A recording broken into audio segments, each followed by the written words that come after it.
Hello. Hi. None of the above. Next. I think Oh, we are submit live. How's That's- my audio? Bullshit. Sounds all right. Yeah, it's kind of shit, but acceptable. Yeah, gonna have to set up another microphone. I figured we'd have some time to set up and test shit before you went live, but no, that's not how things. Yeah.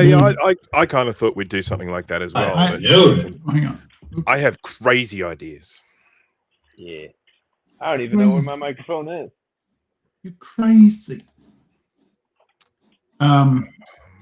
Yeah, no, so I went to my mom's today to help with a bunch of chores and stuff because I wasn't there last week, and so the list was much longer than she let on. I'm hearing excuses. Yep. Okay, that one was a popular one. This one will be a popular one. Let's replace this one. Let's go to, what was that one I did? That one was that one. And that one. We will replace that one with... I gotta quit Safari. Quit Safari! Open Firefox. Maybe. Yes. Don't tell me I gotta log in here. Noise. Oh, that was probably time I gotta log in here. So hold on. Oh, that was there. Shit. That. Probably my keyboard. Yeah, it's ridiculously loud when Dana types on his keyboard. Hold on. Okay. I'm just going to go to Dana's channel. That's probably my keyboard. Dana does. I thought of a great name for this show, this podcast, videocast, whatever. We should call it Sorry Mike. Yes. Yes, that sounds good.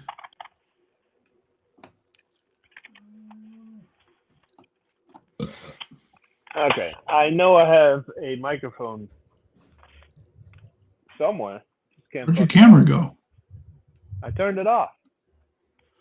Why?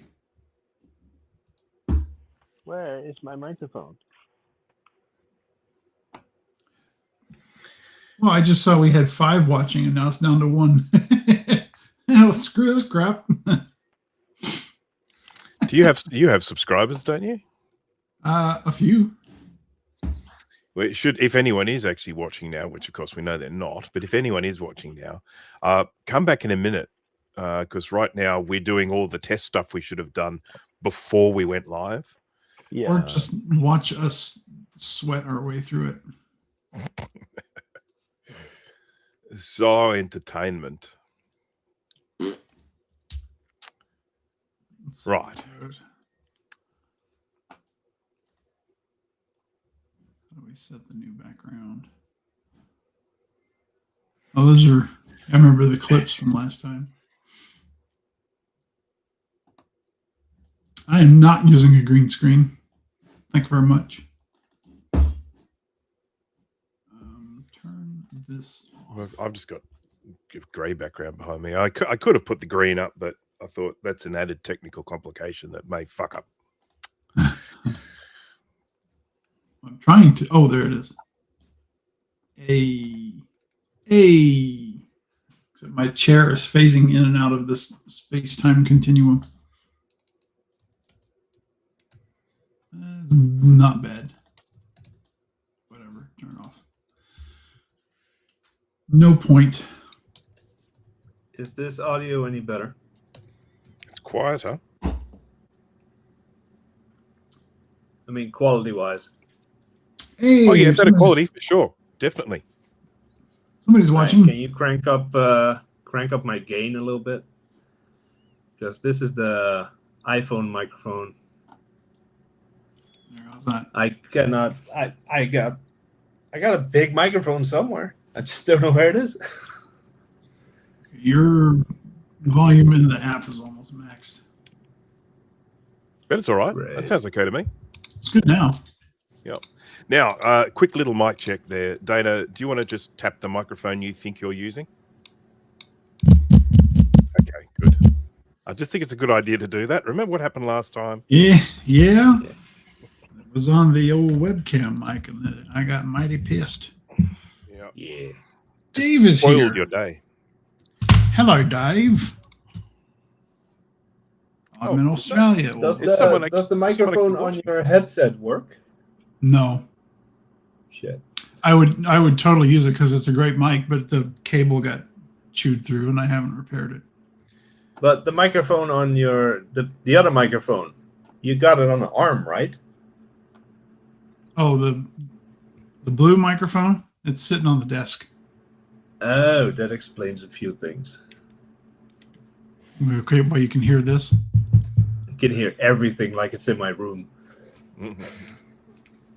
I always get freaked out when an ibis comes by. They are so big, I just always assume one of my chickens has got out. Hey, Dave. I'm trying to adjust the gain a little bit. No, it needs to not be physically connected to a desk. Well, how does this sound? The sound is fine as long as you don't Okay. do this. Don't use your keyboard. Just don't use your keyboard, okay? Yeah. No, that's horrible. That has got to be one of the most revolting sounds ever. Yeah. It's like if someone just started eating. I'll just Speaking of stop revolting sounds, I made one touching. about an hour ago. I went to the garage. No, meatball, not right now. I Meatball. went to the garage to close the door, and I had Attack. this canopy set up over the truck, and the spider had built a web in the canopy. Nope, burn it down. I walk face first into the spider web. By the way, getting spider web in your eyelashes is the most annoying thing ever. Yeah. What's even more annoying is when the spider bites you in the face, and it really hurts. God, I told you to burn it down. See this? Spider. Oh my God. And it hurts. I bet. Probably laid eggs in it. Probably. If it starts swelling up, and just kill yourself. Yeah, no, it's, Oof. No, I don't do spiders. Not at all. They're these spiders that we have out here called wolf spiders. It makes them sound worse than they are. They're really not that bad, but they're little tiny. They're about. Oh no, they're bad. These like little tiny things. They're about but let's say about. Yeah, like that we have those size. too. Yeah. And the thing about them is that they sort of, if you're walking around at night, they kind of face you. And see their eyes. They hear the sound. Yeah. And so if you're wearing a head torch, you just see the eyes. And then sometimes you walk past and like there'll be a block of a thing of grass or something like that, and you could just see hundreds of them there. Oh, and you sort of lean down and see them. I love them. They're very cute. Yeah, we have wolf spiders here too. They're the ones that they're harmless, but they like to come in the house and like go in the basement. And when I was a kid, our basement was furnished, but we had these like little windows along the top where they were recessed, and they'd come in through there because the seals were starting to go on them. And I'm laying there one night and I hear on the ground next to me, and there's this giant wolf spider staring at me. I'd come off the ground so quick, I thought I was going to break something. Oh, they are scary. They're harmless, but they're big, black, hairy looking things. Yes, indeed. Dave, how did your eye surgery go? You had the first one now, right? He was having like cataract surgery, I think it was. He can see 30/30 now. He said it went good. Good to hear. Good. He's not going to make it to VCF this year, which we're bummed about because he has to be in our Portillo's photograph. Exactly. So we'll have to put AI Dave in there. Is that the Deep Pizza place? That's the hot dog place. Hot dog place. Okay, cool. Yeah. So there was one place you guys went to that had these really deep pizzas that looked bizarre. Yeah, that's Giordano's, I think. Which they just closed the one right up the street from me. I'm pissed. But apparently they didn't do enough business. When you gotta go in and wait an hour for a pizza, then I guess people around here aren't used to that. Oh yeah, fuck that. No, there's no way. I'm not going to wait an hour for a pizza. Piss off. Not happening. The one that we go to in Chicago doesn't have that kind of a wait, but they've been there for years, so I don't know. Maybe they just do it better. But oh, that pizza is fantastic. It is so good.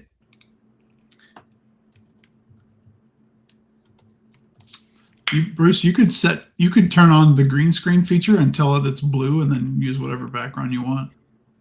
Okay, I'll give that a try. Because your background almost matches the background of the video itself. All right, let me hear that. Yes, it is awesome pizza in Chicago. It is very, very good. Even when they put stuff on it I don't like, I just pick it off and eat what's left. Sneak peek. I'm giving you guys a sneak peek of my next video, which I expect you guys all to watch the moment we stop. Zima Blade. Oh, I'll think about it. Zima Blade. Zima Blade. Does it run on Zima? I don't think it runs on Tricity. Oh. I'm not going to watch it during this.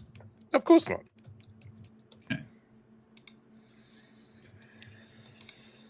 Okay, I think my settings are as good as they're going to be. Yeah, it's working fine. I don't know why the camera's looking up your nose, but Because it's over there, attached to a cable. does it not reach up higher? It does not. Oh. Yeah, Dave, me too. It's been too damn hot to do anything on the truck. I think it's been a month. So. Yeah, about that. Now, today it wasn't bad. It was like 80 degrees. Oh, today I tried my hand at dent removal. I got one of those V4 dent remover kits. I've been working on that. It's working pretty well. Good. Okay. Did you film it? It's working pretty well. Take my word for it.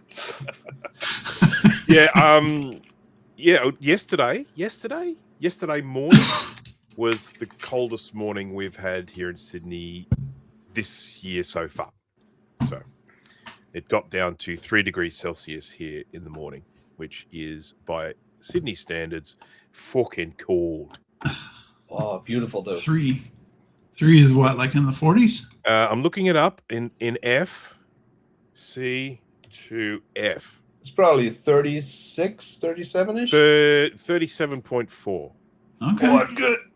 Yeah, that's fair. That's proper cold. Yeah. It's going to get to a top of 18 today. So what is that?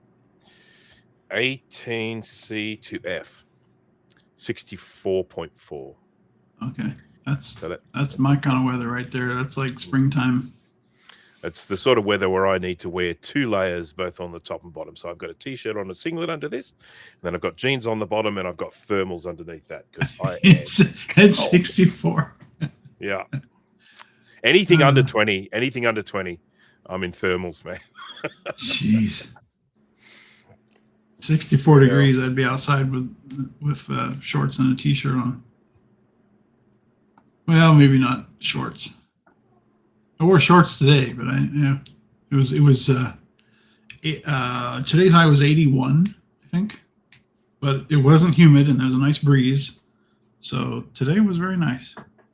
I just thought I would wear take shorts from March 1st until January 1st, and then the rest is a mix of layers and other stuff. I had a friend growing up who wore shorts every single day. Didn't matter how cold it was. Yeah, we got people That's the like way to that go. here as well. And thongs, or what you guys call flip-flops. There are people that just wear shorts and thongs all year round. Dave, we did see thong is that. underwear. I'd be stuck in Tassie. I'd be like, so yeah, I couldn't do Tasmania. Well, that's not true. Tasmania is a nice place to holiday, but I wouldn't want to live there. Too freaking cold.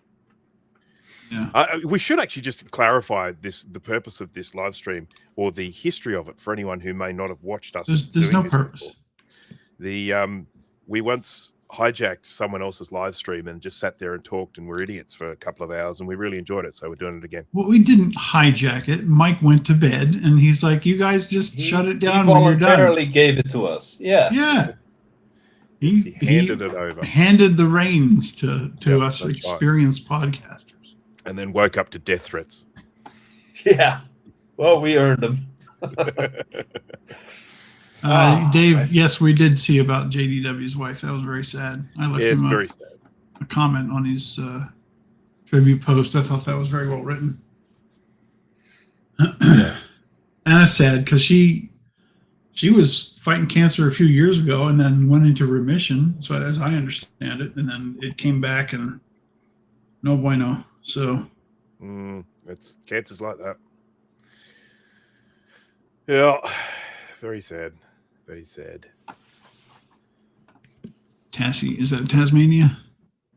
Yes, it is Tasmania. It's the little blip that hangs off the bottom, so it's not actually part of the main. You hear that? He called your country, your homeland, a blip. I don't think Nick's actually from Tasmania. I think he's from Victoria. Okay. Correct me if I'm wrong. But it's bloody cold down in Victoria as well, because they're further south than we are. And then, of course, if you go to Queensland is like our Florida. So hot and humid all year round. Florida. It's where old people go to die. Yeah, we call Florida God's waiting room. Yes. But then there's Disneyland too, so there's a bunch of kids. So gotta be careful. This is me, Jay, typing. I have just found the wheel arch trim for my truck. Hey. Brand new, still sealed. Nice. That is a once in a friggin' lifetime, so I'm $400 right now. 60. Nice. That's about right. Yeah, I'd say so. I'll never find those again. I don't need the full set. I just need the two in the back, but hell, I'm not passing this up. You just need the one side? Both on the back. Oh, is it the pair? It's 4 of them. The whole set. Oh shit! For $60. Right. Nice. Very nice. But the wheel arches in the back are completely rusted and rotted out. So. Oh, the fenders, yeah. Since I couldn't find these things, I was just gonna go with the modern, just the body line, no trim at all. Right. But that means I have nothing to hide my work behind. Yeah. So I better make it perfect, which I cannot do because I've never done it before. So I'm very happy. Trim. Can you buy patch panels for those fenders? No. Are you sure? Did you try LMC truck? I tried them all. But I would type it in right now, but it'll scare everybody. Yeah, well, don't do that. I got some metal. I can fabricate something up, but yeah. I bet you. Well, and you could go to a pick and pull, and maybe if you find one that's got decent fenders. Nope. Cut them off. You know, so few of these trucks were made and sold, and even fewer are still around. Mm-hmm. That if you find one in a pick and pull, it'll last an hour, and there will just be a gearbox. The rest is all gone. We used to have a Pick and Payless. It's called Pick and Payless here. That was just down the road from us. But I think so few people are doing their own repairs these days that it shut down like a year or so ago. And that was it. That land's now being used for something else. But those sorts of places to me were always a really good validation for buying common cars. You know, so if you buy cars that are really popular selling, so like here in Australia, we get things like Mitsubishi Magna or Holden Commodore or, you know, sort of Ford Falcon or something like that. These are like really high selling cars. Toyota Corolla, Camry, you know, those sorts of cars. There are heaps of them, you know, they just sell like hotcakes. And so when you would go to the pick and pay list, there would always be one of those cars there that you could then sort of, you know, pull the stuff off. So I've always felt that's a very good reason for buying common cars when it comes to getting stuff from wreckers and stuff like that. Kind of like how it is here. You go and you see a lot of Jeeps, you see a lot of minivans, you see a lot of Hondas and Toyotas. Yeah. Really common stuff. Oh, yeah. I wanted this truck because A, it needs some work. It sounds like fun, but B, I see posts because I joined a few of the Facebook groups, and 500,000 miles is not at all uncommon, and they still run like new. So Yeah, you know what? those Toyotas, man. This will stick around for a while. What year is it? 98. Okay. Oh, they don't even have. All right, never mind. LMC Truck only has American truck parts. Well, worth a shot, because they sell patch panels for the same areas on my truck, and I can cut out the cancerous bits and patch on the new panels. Yeah. They sell them for the Toyota truck that came before mine, was just called Toyota truck, and for the Tacoma that came after this truck. There are so many parts available for the first gen Tacoma. It's unreal. Yeah. Because Toyota messed up. I don't know the exact story, but in the factory, when the frame is ready, they do some kind of acid dip before they prime and paint it, and they messed that up. So anyone with a first gen Tacoma at this point has pretty much replaced the whole frame already. But yeah, you can buy pieces to just cut out, weld in, and you're good to go. But not for this one. Luckily, the frame is perfect. Good.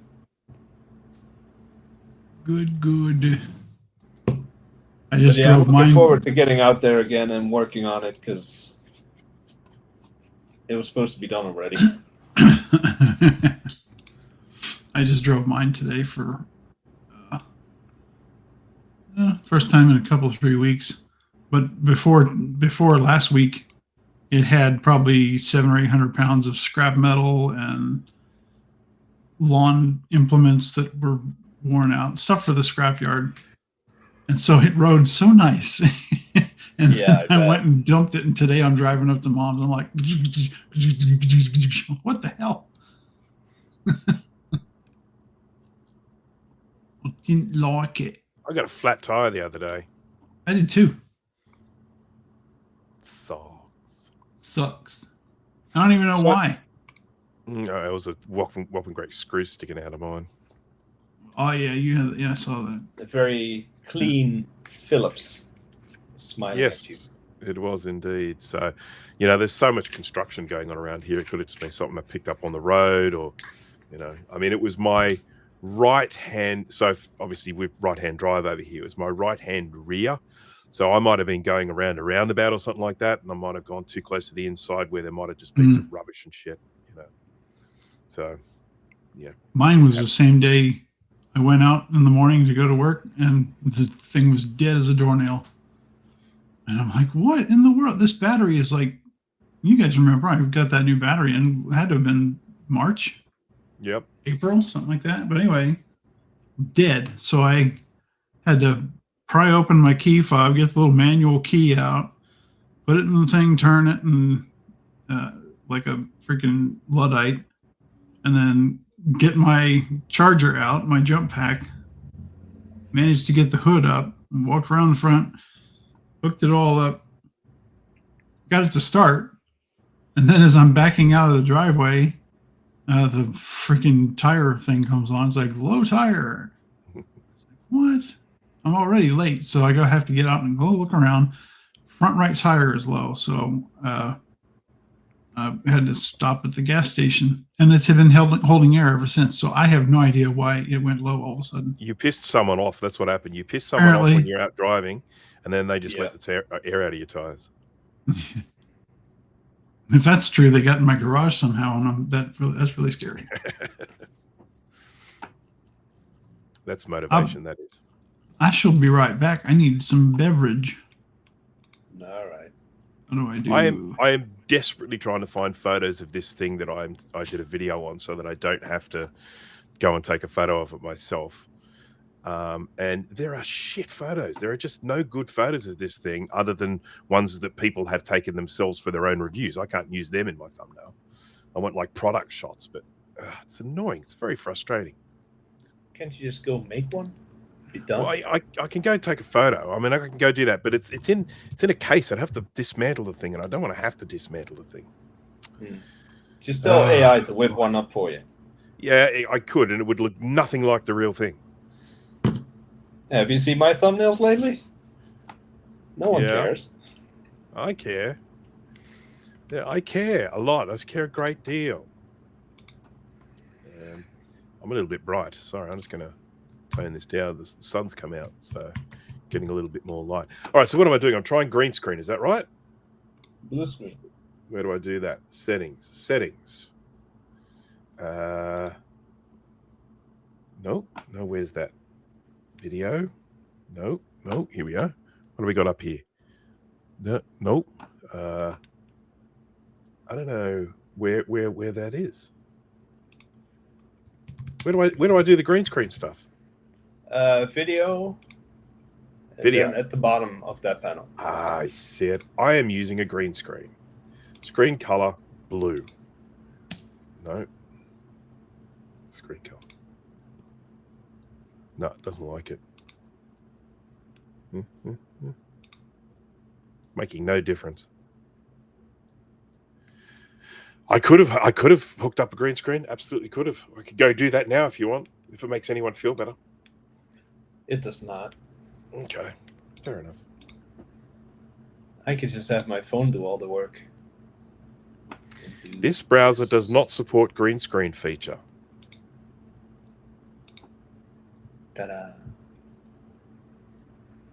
It's the browser it told me to freaking use. Sorry, go ahead. What are you using? Chrome. Oh, I'm using Firefox. But because I'm using my iPhone as a camera, I can leverage the. Like, it's pretty good.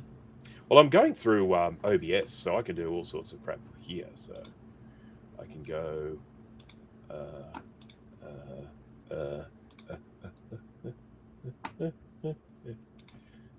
No, where am I? Filters.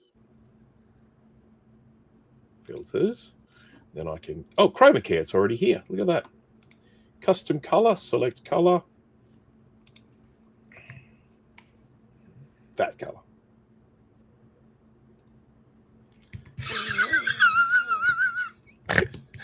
That's fucking scary. What the hell? How'd you do that? I'm trying to do chroma key, but the color I've chosen is clearly too close to other colors. Yeah, I'm not sure I'll do that. I kind of liked it. It looks creepy, man, because it makes my mouth all black. Oh, I watched Masters of the Universe last night. What'd you think? It's good. It's good. It didn't take itself too seriously. I had some good chuckles in it. There was some good humor. There was a scene at the end that just had me cracking up. I thought it was really funny. So, is it where they were standing around laughing, the belly laughing? With the hands on the hips, leaning backwards, like it was. They did that at the end of every episode of the cartoon. That's why they did that. And I just thought that was such a related, something for someone of my age. I found that very, very funny. Yeah, no, that was. Dave, if you're still watching, you'll get a kick out of this. Ooh, there it is. Damn it. There we go. That's Dave's sticker. Are you keeping up? I thought that was the catchphrase for the Commodore. are you keeping up with the Commodore? Because the Commodore is keeping up with you. Oh, yeah, it was, wasn't it? Dave, what are you doing? Well, it's just a rainbow. Well, no, it says Macintosh. Are you keeping up? I think Dave's plagiarizing a little bit. Up with the Commodore. Because the Commodore is keeping up Keeping with up you. with you. Didn't Bill Shatner do one of those? Technology. I think Shatner did one of those commercials. Yeah, may well have. The Shats. Shit. Well, I think I'm going to have to take a photo of this thing myself. I mean, I did take some photos, but I don't think they're very good. So, world in crisis. That's what I'm going to have to do. I got out the camera yesterday to film my talking head. How'd that go? It's all right. You know, it's a pain. It takes me about probably an hour to set up, get all of the, get all the lights and mic and camera and stuff. If I'm just filming sort of like product shots, I don't need to worry about the microphone. It's just the lights and backdrop and camera. But because I'm talking, I had to set up the microphone as well. So it's a bit of a pain, but it's not too bad. I did take some photos of this thing, so they might actually be able to use this. Yeah, that's quite a good shot. This fits my channel right here. There we go. Right. Yeah. Yeah. Look at that. Hang on. What happened? Change the theme. We got Oh. trees and 80s stuff now. Where? Synthwave. Where? The background of the stream. Oh, I haven't. You might want to click apply. Yeah, do that. There you go. Oh dear. So That's fun. Just a little bit of quick technology chat here. As you guys know, I recently came across a late 2015 27-inch iMac. Yeah. And the thing is that the guy who had it, he said, he got hold of it and he sent me the serial number.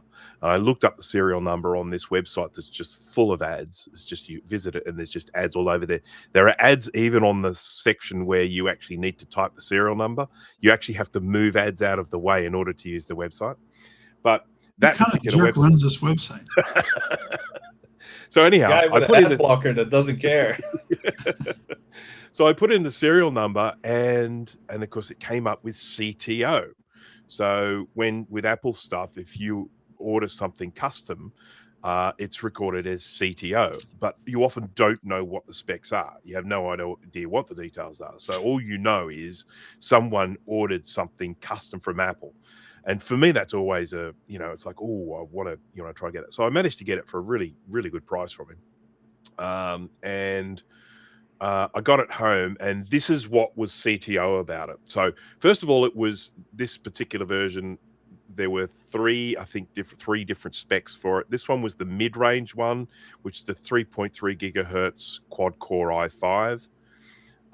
It had the video card upgraded, so it wasn't just a 2 gig, it was a 4 gig GPU, and it had the all solid state option, because those ones you had the option, I think, of just a standard spinner, the hybrid drive, whatever, like Fusion drive, which is a combination of the mechanical drive and the blade, and it had 32 gigabytes of RAM. Now, I don't know if the 32 gigabytes of RAM was in it from original or whether someone added that later on, but it was a pretty decent spec. The downside to it was, because they went with the full solid state version of the drive, they only went the 200. They only went the 200. Sorry, that just crept up. Are you drinking yet? No, it's a bit early. It's only 11:15 in the morning. It was only drink all day if you don't start in the morning. It was only 256 gigabyte solid state drive, and that drive was dying. As soon as I would start using it, like copying a lot of data to it, it'd just conked out. So I replaced it with an M2 2 terabyte sled. Speedy. Yeah, it's way quicker. But in order to do that, I needed to use one of these, which is a little adapter for Apple's stupid proprietary thing. So you just put the M2 into, connect it to that and then push that in and away you go. I had a spare one of these 2 gigabyte Crucial. So I used that, which I'm glad I had a spare one because buying them is so fucking expensive. Would that little adapter work in one of these? Yes, absolutely. And it will also work in a laptop. But yes, it will work in one of those. I don't really need different faster storage, and this has the original 1 terabyte, which is plenty fast. But yeah, and then I bought a 4 gigahertz i7 chip, so that way it's got quad core. What do they call it? It's like cores and something else's. You have the threads. Is that it? No, cores. Hyper-threading? Hyper-threading? Yeah, cores and threads. Yeah, that's it. Yeah, so yeah, that's a much quicker. I didn't know Max could do that. I put in the i7 and it's way faster. So I've got this iMac now with this beautiful, luscious retina screen, and I've just got to find something to do with it because it is just way too much awesomeness. I have told you the best place to put it, but you just keep pretending like you never heard me. What was the best place to put it? Bathroom. Right in front of the toilet. We have a very small bathroom. It's a very thin computer. Yes. Mounted on the inside of the bathroom door. Directly opposite the toilet is the sort of like the, what do you call it, the sink and the mirror. So it would have to go either onto the left or the right. It'd be good for in the bath. I could put it on the wall for in the bath. That would be awesome. Yeah. Ooh, put it behind, scrape off the back of the mirror, put it behind the mirror in the wall, and you can watch Plex while you're taking a crap. Yeah. There is, yeah. The problem is the cabinet's already recessed into the wall. So if I recess it any further, it'll come out in the kitchen. So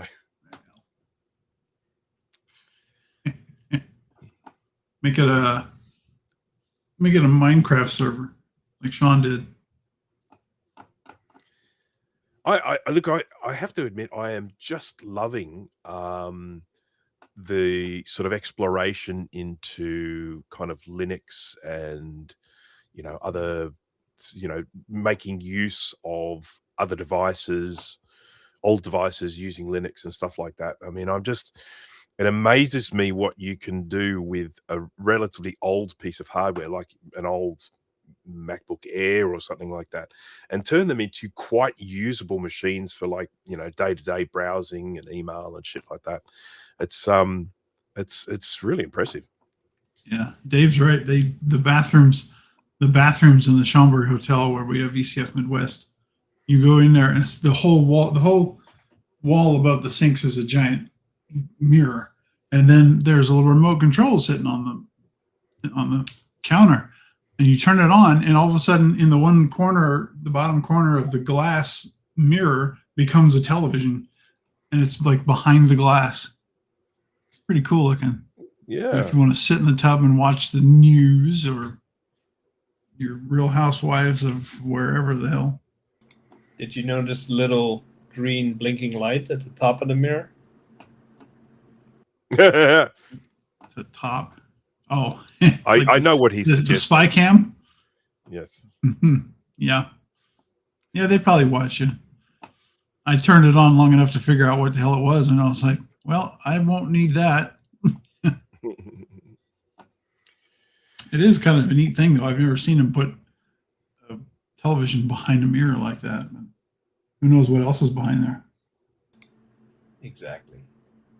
It's pretty easy to do. I've thought about it because I have one of those. I'm in a very old house, and my mirror is one of those medicine cabinets into the wall. So I thought about taking it out, putting a monitor in there, one of those dashboards for the smart home, so you could set your thermostat, check on the security cameras and all that. Because all you need to do is just scrape off the back of the mirror, and you're pretty much done. But I saw one of those YouTube shorts. I was just scrolling through, and so my best friend was a science teacher for a number of years, and this guy took a flask of something, and he had silver iodide and then something else, and he dumped them into the solution in this. It was one of those round glass things. What do you call it? Flask, I guess. I don't know. Where you put the cork in the top of it. So he starts swirling it around and swirling it and swirling it, and you see it start turning darker color. And then all of a sudden it starts coating the inside of the glass, and it turned into a mirror. It was really cool. He's like, this is how they made mirrors back in the day. Mm-hmm. Yeah, it is basically a chemical reaction that makes it bond to the glass. Yeah. I remember Is it a watching beaker? some- I mean, because it's like a perfect sphere, and then it had that little bottle top on the top of it. So the whole sphere part became a mirror. It was pretty cool looking. Yeah, that is cool. I like it. Goblet. I don't know what it is. Just keep picking words. I've always thought it was like a flask, Yeah, I guess it would be a flask. but I think flasks are more like Yeah. a vase. Oh. Yeah. Anyway, a receptacle, a glass spheroid receptacle. Science. She blinded me with science. Yep. I always thought that guy sounded like Doc Brown from Back to the Future. That guy was actually a famous Erlenmeyer professor. flask. Yeah. Erlenmeyer? I've heard of those. I would never have guessed that's what it is, but No, it's not. I lied. no. Anyway, I don't care enough to keep looking it up. So do you remember the I name of the think- artist that sang that song?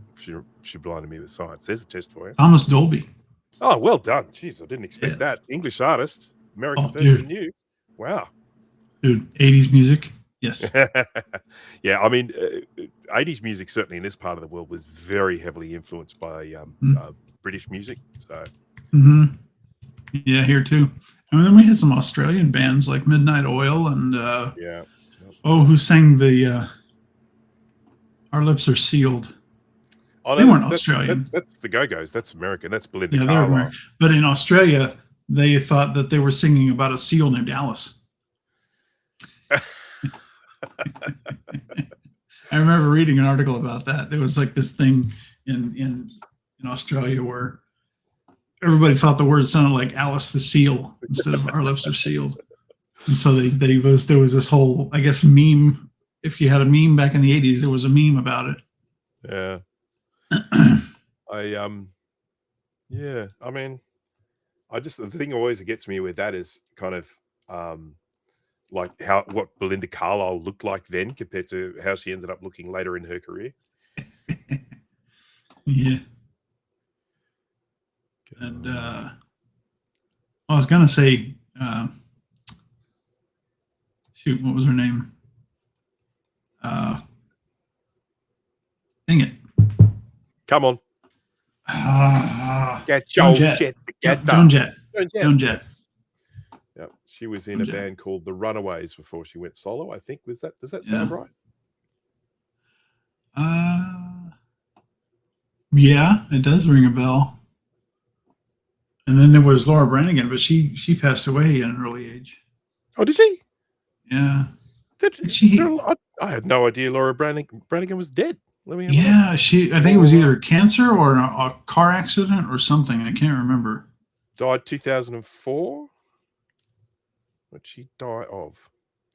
Died in her sleep. The official cause of death was undiagnosed cerebral. Oh, she had an aneurysm. Yeah. Oh, shit. That'll do it. Way to sensationalize this, Dana. Car crash, cancer. No, she just. It was one of those like very sudden things. Yeah. You know. Yeah, because aneurysms can just, my mother-in-law died of an aneurysm. So, Oh, I know. Okay, so you're talking about the Enya song, "Sail Away." Yeah, Sail away. That save song the with a whales, save passion. the whales. that woman like just made a fortune from that and that Yeah. album, and then just disappeared. She And I lives think in a she's just- castle in Ireland with like 20 cats, and Good she's on not married, and living the dream. she just doesn't talk to anybody, doesn't do anything. It's like she just picked the life she wanted, and there you go. Living the dream. I made $1 bazillion off of my very like earthly what's the word? Her music. It's kind of got like that not eerie, but The it has a mood, you know. it definitely does. It does. Yeah, depressed. People. Sail away, sail away, sail away. Good. Not the version Cartman sang. Come sail away with me. Whoops.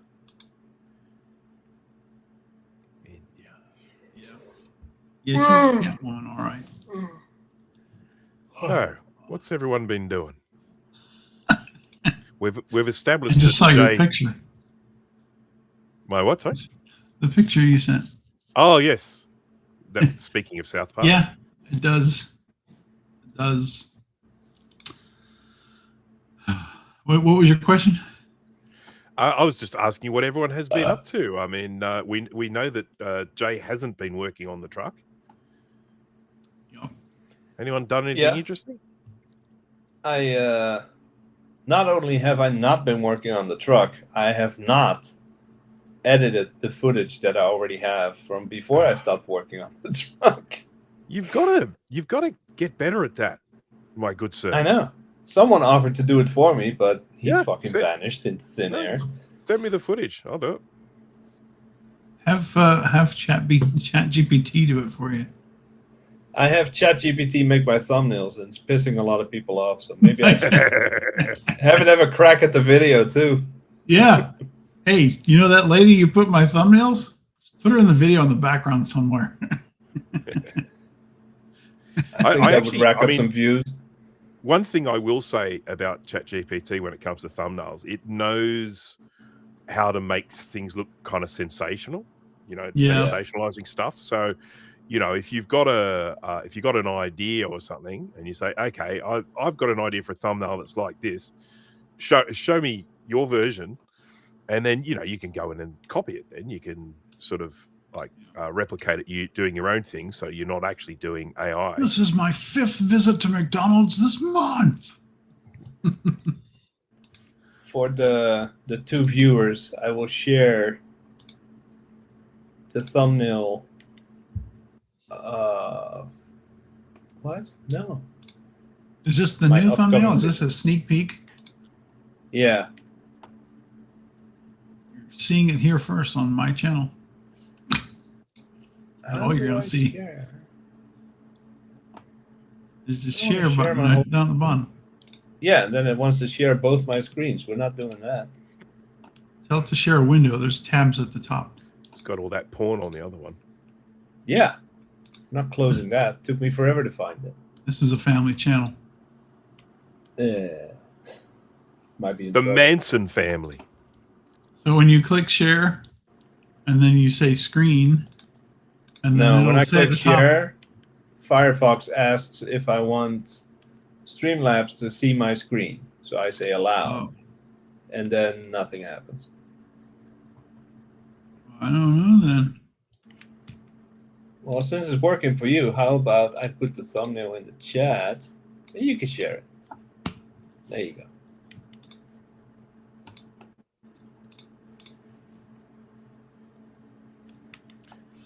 All right. Open the downloads. No, that's not it. Go away. I have to confess, I'm a little bit hungry. Downloaded. Is anyone else hungry? I'm hungry. I'm starving, and I just finished off a lasagna. I'm making. Did you pie. really? Yeah. I've been. I spent about 2 hours cleaning my bathroom with a steam cleaner. Like every square inch was covered. Took me forever to do it, but it's like a brand new bathroom. Yeah, there There it is. Yeah. Behind the palm trees. your bed does not look like that. Not anymore. That would suck. That would be some serious metal work. Yeah. Hang on, I'm not seeing. What am I looking at? On the Oh yeah. Oh screen yes, here. I saw that. I love that. Doing some other stuff. That sounds like infringement. Yeah. She was okay with it though. But after I cleaned the bathroom, I'm like, I don't want to cook. Let me just put in a lasagna. Forgetting that it takes 48 minutes to cook the damn thing. Yeah, that's the one thing. They're so dense. It's 7:30. And like just sitting down to eat the lasagna, like, oh crap. I have this live stream at 8. Well, that should be interesting. So yeah, I ate an hour ago and I'm already hungry again. Really? After lasagna? Yeah. I did work out a lot today. Maybe I burned more calories.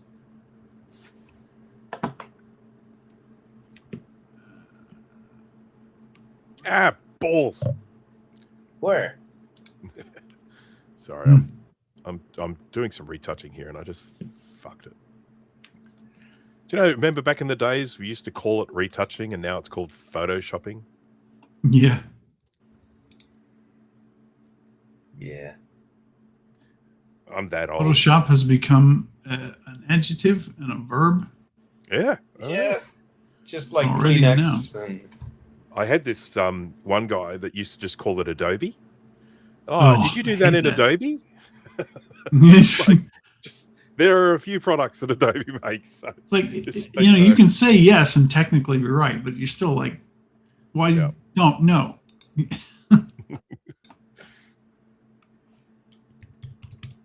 Yeah, I don't. We were just talking about that at work yesterday. I was like, oh, we got these people that say, do you guys have Adobe? And we're just like, yes.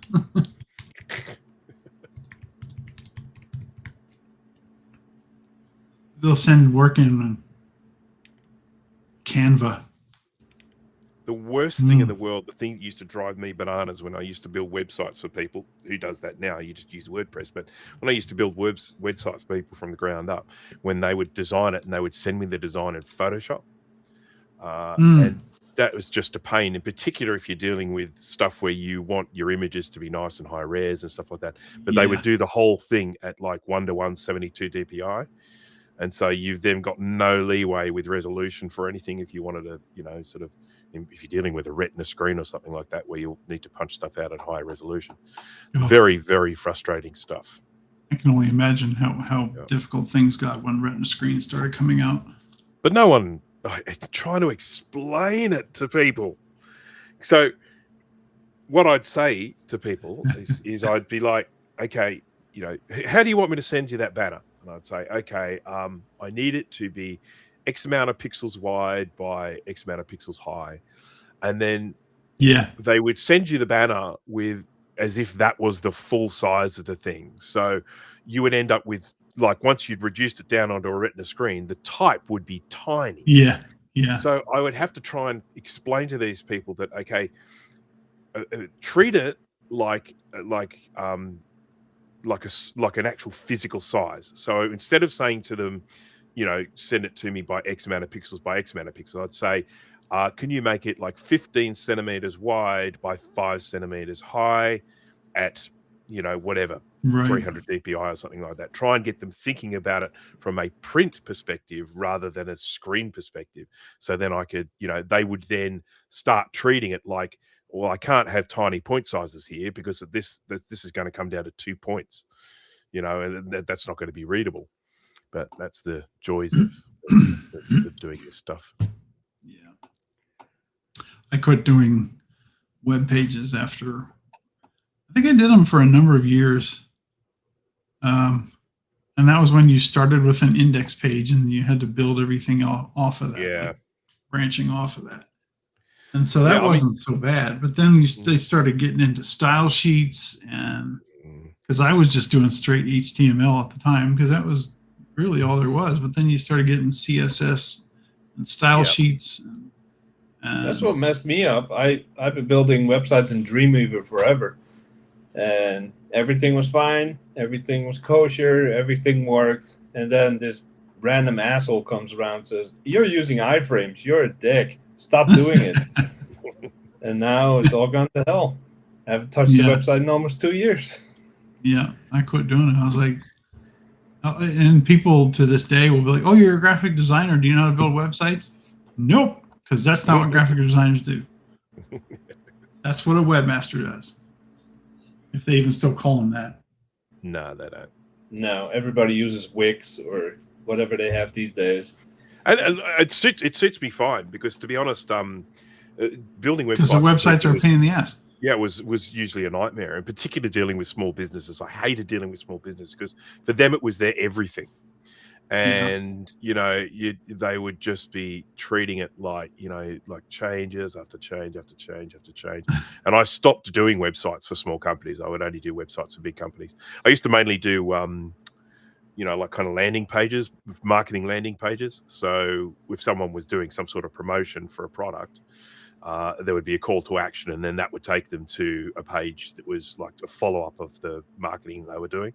So that was good because that was just, I mean, you were dealing with professional designers, and these things usually only had a fairly limited lifespan. Website probably only stay up for about 12 months, something like that. So yeah, I like that. There was good money in that too. Nowadays, if you go, like, my problem is on LinkedIn. You guys have LinkedIn over there? Yeah. Website? Yeah. I check it every 5 years or so. So if I were to happen to go on there and start looking at jobs or something, it looks at my LinkedIn and goes, "Oh, you have a graphic design business," which it's just a little side thing. It's not something I pursue seriously whatsoever. I have one client and I do a job every 2 months. So, and I put it on there because I was like, yeah, I own my own business, so I'll put that on there. Maybe somebody will, but then LinkedIn looks at that and goes, "Oh, you're a graphic designer. Here are all the graphic design jobs you can apply for. And none of these have anything to do with what you're doing now. It's your normal job." It just pisses me off. And I'm like, so I'll type into the search bar, such and such, not graphic design, and try to filter those things out. But they just come through. It's like there's such a demand for it right now. But it's a job that I would never want because it's just, like you said, you're dealing with design by committee mentalities all the time. And Yep, I'm sure. lucky enough to have the one client, and he's like, "Hey, whatever you want to come up with, that's fine." And obviously I send him proofs and stuff. You can look at it and approve whichever. But in the past 20 years or so that I've been doing it, I think I've gotten one time where he goes, "Well, let's change this," So yeah, that's a good client to have. Yeah. So I'm kind of spoiled. So if I start picking up other people, they'll be like, "Can you change the font size by half a point?" I'd be like, "Can you suck my balls?" Can you make our logo bigger, please? That's it's the joke of the designer, isn't it? It's like, make the logo bigger. That's just always been the sort of the long-standing joke that designers always have to deal with. We came up with these design tips for our product that you're working on for us. Oh, really? Because you're the designer now? I've got this one client that they've got a logo, and then the logo has a catch line under it. Whatever it is, let's sort of I don't know, building better care or something, like some bullshit like that. And then they contacted me recently, and they wanted to put a second catch line under the logo. So you have a logo with the catch line under that, and then another catch line under that catch line. And I'm just sort of thinking, do you know how wrong that is? How very, very wrong that is? Where it says it's like Bob's buildings where quality is job one. No, really, we mean that.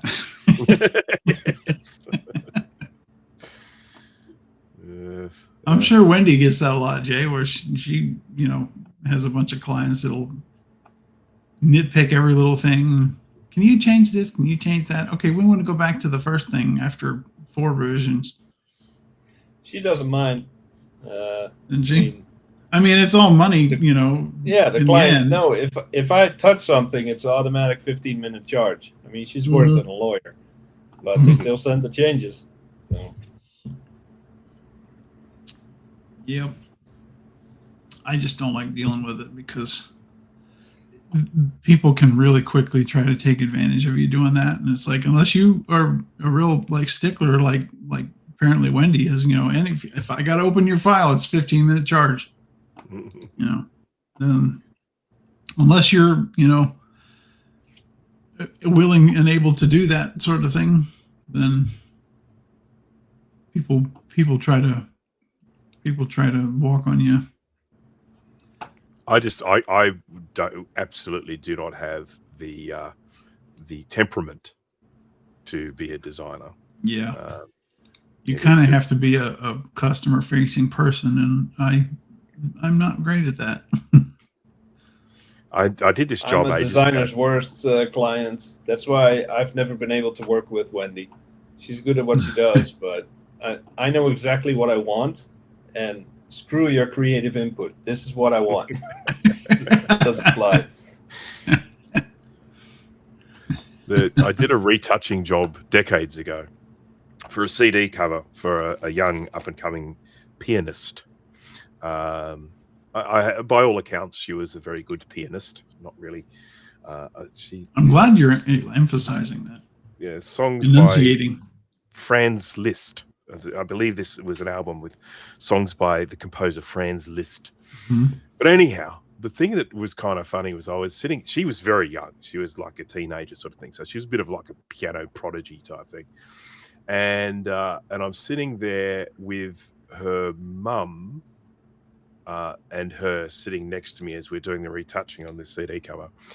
And she was a very attractive young lady, but she was a little hirsute. And so as I'm doing retouching of this, this CD cover with a picture of her on there, her mother is trying to very tactfully tell me to retouch out some of the hair, the facial hair that she had, without actually telling me to retouch out her facial hair because she didn't want to offend her daughter who was sitting right next to me. So, that was lose the beard and make the piano bigger. All right. It was pretty much like that. It's like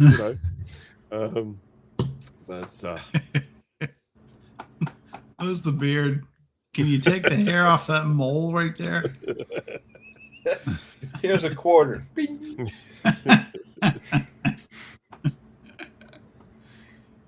Watch out for that zit there at the top of the left side of the forehead. Yeah.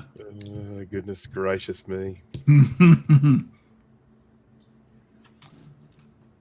I wonder if Steve will be joining.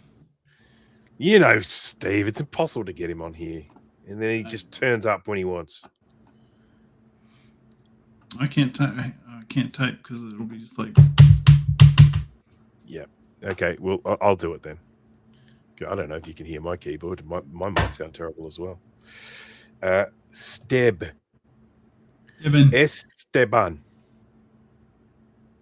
I don't hear your keyboard. What about that Canadian? He's out on a date with his wifey.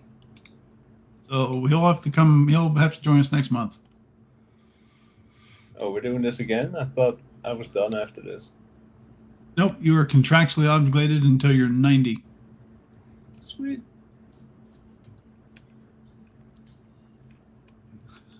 Or until you die. I need to turn this into a smart object so that I can resize it without it losing resolution. Esteban. Join us now, please. Convert to smart object. There we go. I've done it. It's now a smart You're object. in the Photoshops. I am in the Photoshops. Converting to smart object. Because I want to Please be able hold. to resize this thing Yeah. without losing resolution. And I might have to make it bigger later on, see? So with all the new AI implementation in the Adobe apps and all of that, the coolest thing I still think that you can do. There's two things. First is generative background. Yep. Like if you have a picture of a seashore and there's an old bench sitting there, you can circle the bench until it removed and replaced with regenerative background or whatever, and it will fill it in to where it looks like it was never there.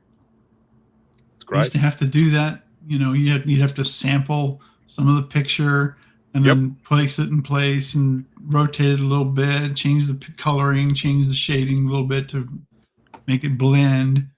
And that wasn't even Adobe's. They stole that. When they didn't steal it, they paid for it. They bought it from someone else.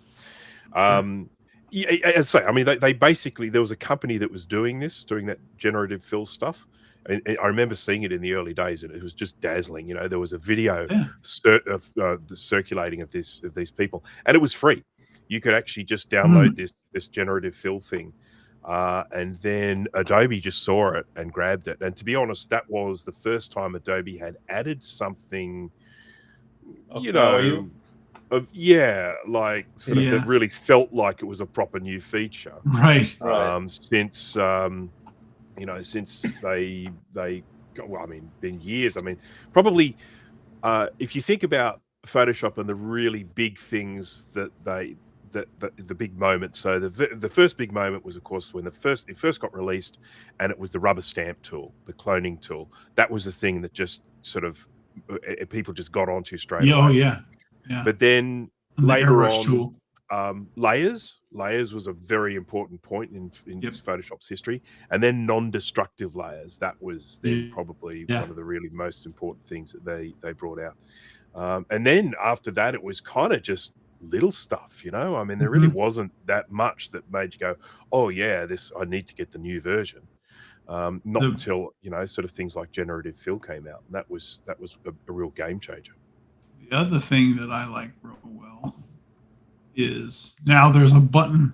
It's like, oh, you want to remove the background behind this person? Yeah. Boom, it's done. That's cool. But the thing that I get the most use of out of right now is called Preserve Details 2.0.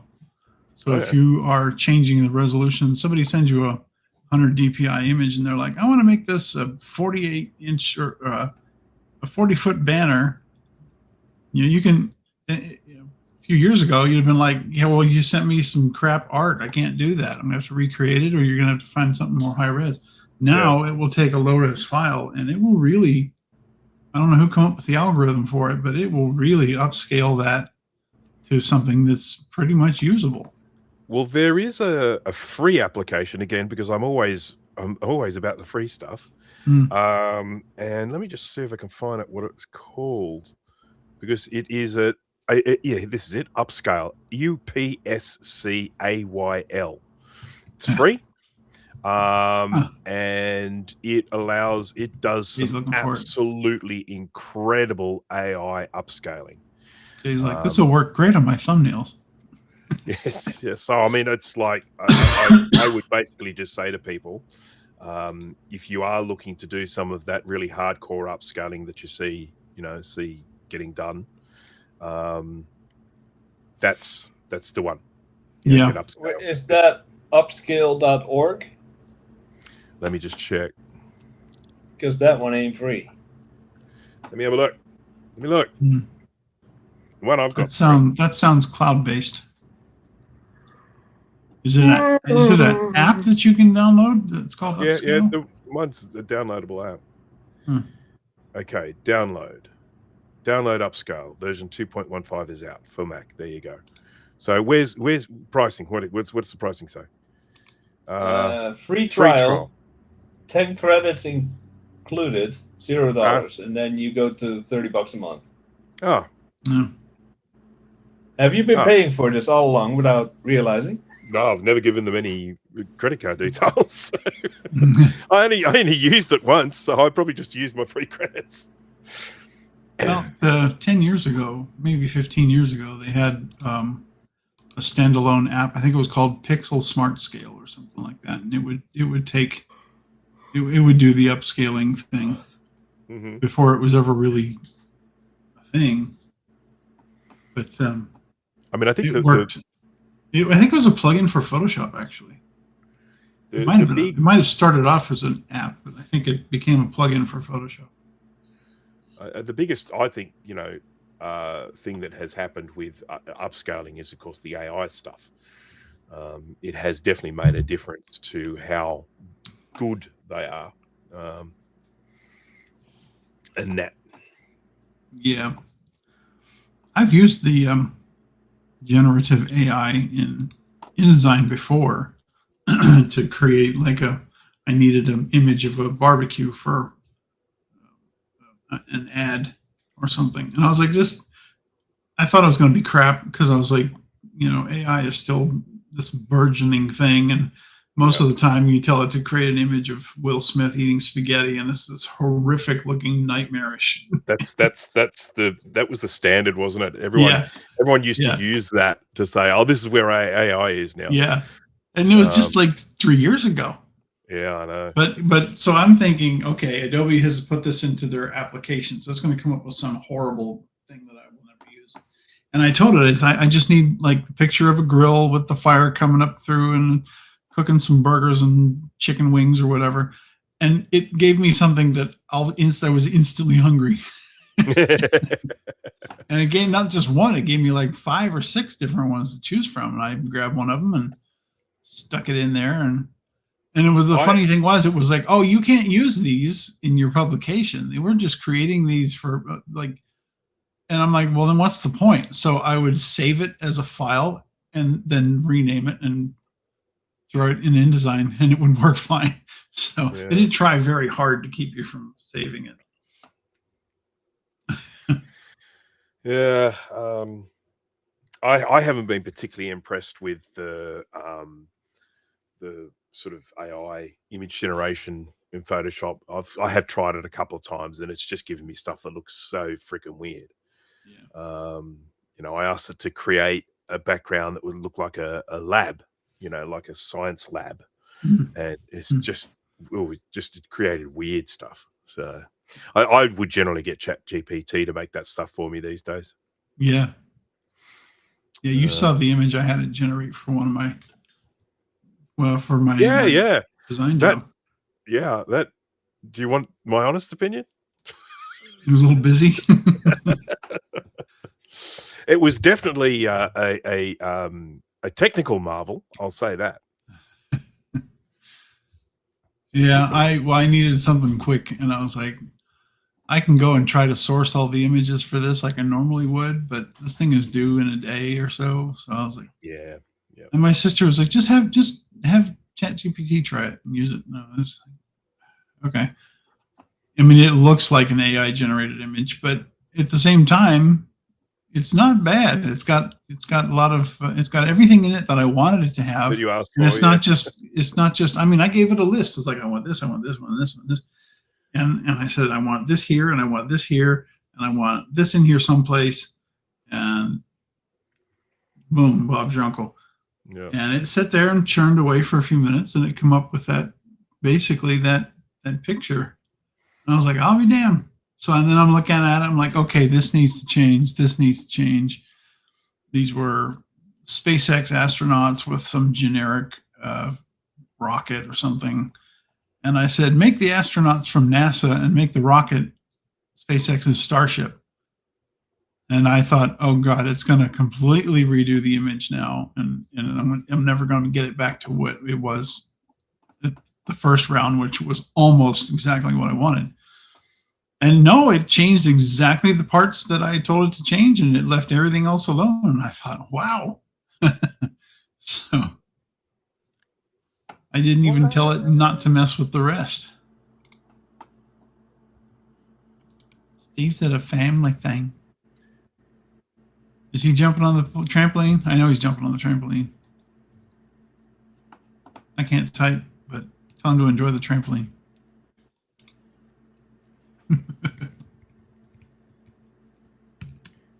I do get frustrated when I ask for something for ChatGPT, and it absolutely gives me something different. Doesn't. I haven't used it enough to have it piss me off yet, so I'm sure that day will come. I don't like when it changes faces.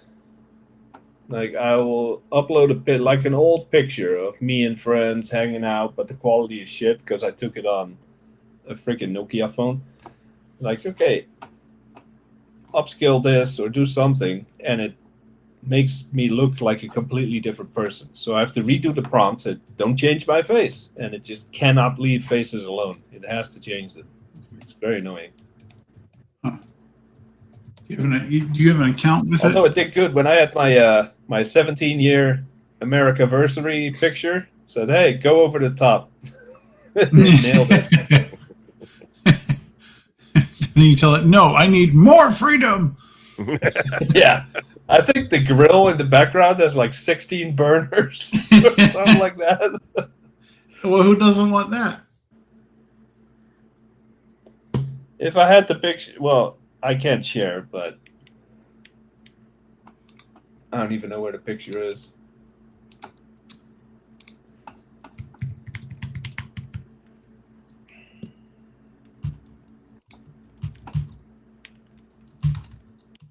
Oh yeah, there it is.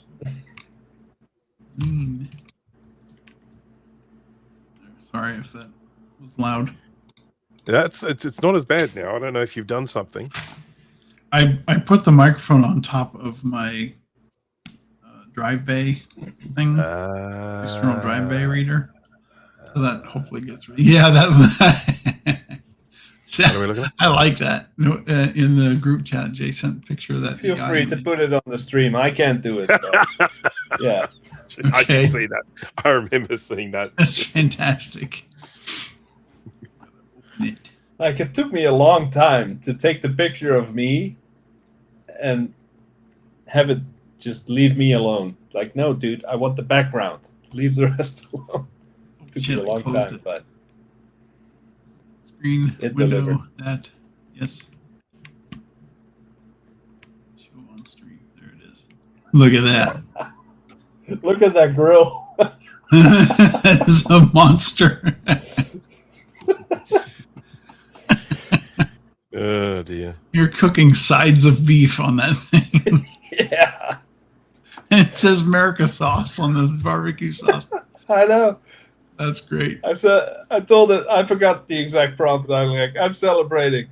Go over the top. And that's what it came up with. You told not to add any hair, Jay. Yeah. What the actual? Yeah, that's great. I like that. I love the because the planes did that thing on July 4th over the Capitol with the colored chemtrails. Yeah. There's your Toyota back there after the paint job. America. Yep. Oh.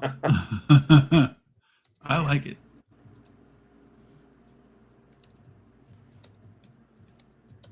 I guess I could show the one that I made because it doesn't have any logos on it or anything like that.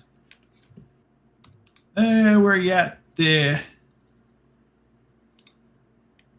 Is it in here? Cover. Oh, there it is.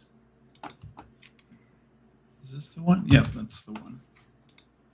All right, so I will close this. One moment, please. Share screen window. There it is. That's what ChatGPT made for me. Now I see it's got weird the people on there twice, and I was like, yeah, I could edit that out, but I'm pretty happy with it otherwise. There's too much going on for anyone to notice. Yeah, I wanted it to have like a lot of things for people to draw their eye to, like, oh, it's that, there's that, there's that. The thing that I was most impressed with, I was like, I want classic cars, I want blue collar, white collar workers, I want astronauts, I want the flag, I want symbols of America, I want the Statue of Liberty front and center. The one thing I did not say was all the little thumbnails across the bottom talking about innovation, transportation, farming, education, all that stuff. It did that on its own, and I was like, that is such a cool touch because it all belongs there. Yeah. So, yeah, I like that. That was good. I'm not going to use it every time because then probably they'll be like, hey, why are we paying you to do this thing for us? If you could just come up with that. And of course, I didn't tell them that I just made that in 5 or 10 minutes. But Well, now that you said it on the live stream, they know. they're not going to know. They're not going to know. And even if they did, they'd be like, no, it's a cool picture. But I'm not going to do it every time. It's not like every cover is going to be AI generated from now on. Because I still, have some morals. What? Did you hear that? What? Is it your kitty? That was Murphy. He did one of his.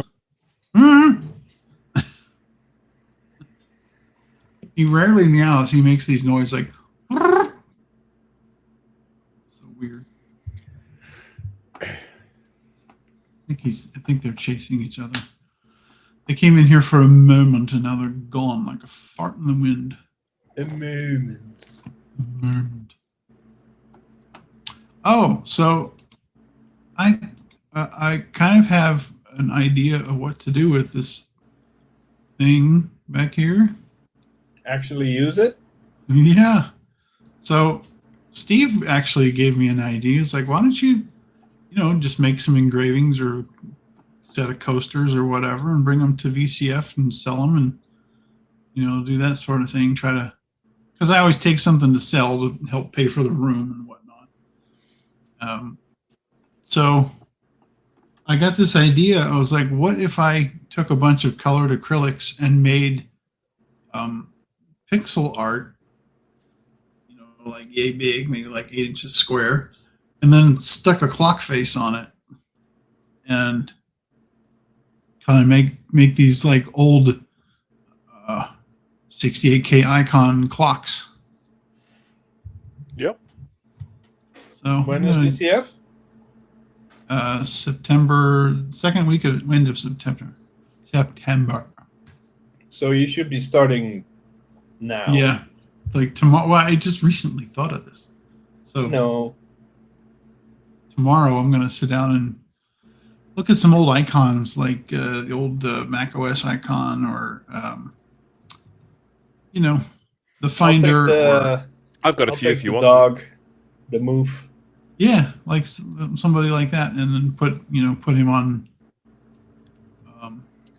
Let me tell you what I've got, and because I can send these to you if you want. Got bros. What do you got? What do you got? Hey, screen there. Badges. This is for when I was making my badges. Badges. Badges. We don't need no stinking badges. Badges. All right. You able to share? I'm not sharing yet. Give me a moment. I'm just making sure you're able to, because Jay can't figure it out. Yeah. Firefox gonna figure it out. He's not very good with technology. I thought you were doing this with Chrome like the rest of us. No, I couldn't be bothered. So these are One some of way the I can get badges us that I work. made up. Let me share my screen. I'll just share. Share why, man? Share. Screen. Allow. I was thinking of the old system folder icons or. Can you see my screen? If you no. Yes. Hold on. Oh, hang on. We've got to add it. We've got to show on stream. There we go. Can you see my screen? Yes. So these are some of the badges that I made up. Nice. Now, let me just show them all to you because there's no point in just looking at that one. Okay, I made that one. Oh. Then I've got the chicken. I've got this was. Reset it. Yeah. Hang on. I hate the way this works. Anyhow. I'm zooming in and out with the cursor instead of scrolling up and down because there's some settings I changed. Yeah. And I regret changing them, so I got to change them back. And then we've got Hypercard. We've got Stuff It Expander, Hypercard. We've got Trash, 2 different types of trash. Oh yeah, look at that. Got my Brankist logo. I've got the old Macintosh there. Yes. Mac OS. I've got.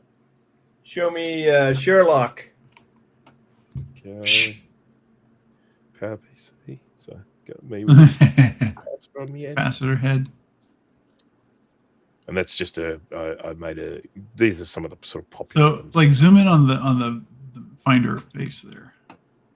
Which one? Is it actual like or that one? Yeah. Is it like actual pixels? Oh yeah, look at that.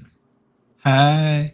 Because that's what I was going to do was use the colored acrylics to cut out the different pieces in different colors, however many you need. Yeah, so I haven't glue them vectorized together. them. I haven't vectorized them into squares, if that's what you're asking. It's still a bitmap image, but it's a very, very sharp bitmap image. Nice. Because that's how I do things. Dana, I would like to place an order. I would like the clock face to be the ATM extension icon. Adobe Type Manager? Yep. Why? Because it's the most hated extension on the planet. And I like it.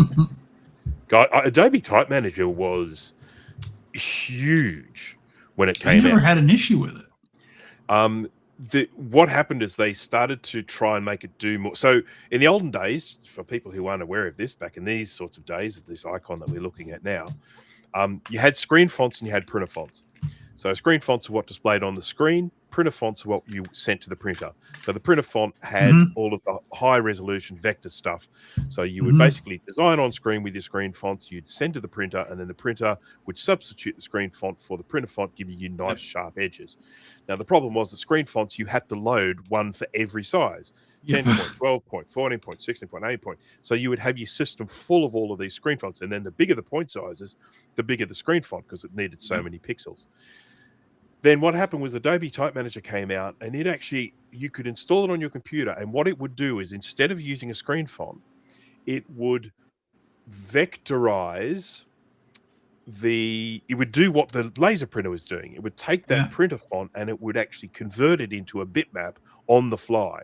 Yeah. You would typically still use 10 and 12 screen font sizes because they were usually designed better to work on a screen at those point sizes, but any size bigger than that, and it would then go in and vectorize it on the screen on the fly.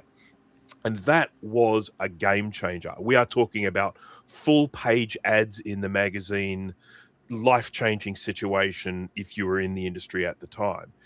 Then ultimately we ended up with open type fonts, I think in some stage in System 7, and they did that as part of the system. So Apple then actually incorporated the functionality of Adobe Type Manager into the system. But what then happened later on was once the need for Adobe Type Manager had kind of gone because it had become part of the system, they expanded Adobe Type Manager into being font management tools. So taking on something like Suitcase or whatever the other one was called, Master Juggler.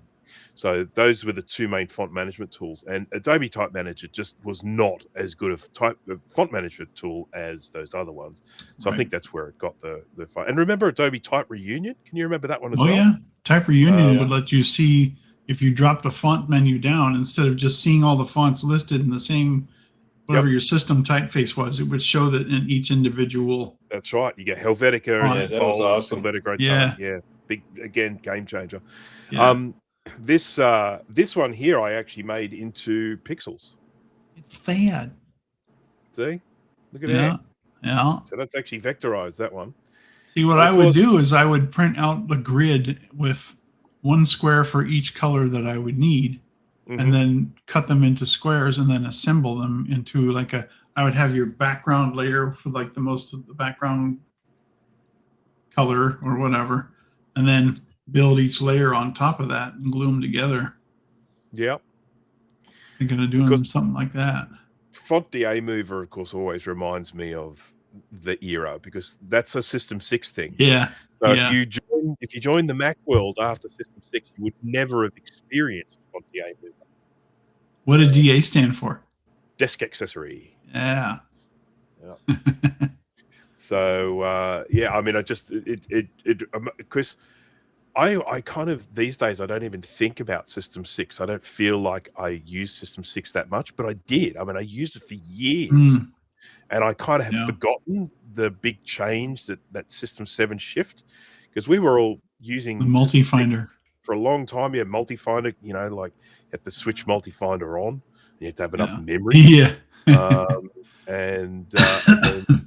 And then yeah, things like Font DA Mover and dealing with all this shit. So yeah, it's all.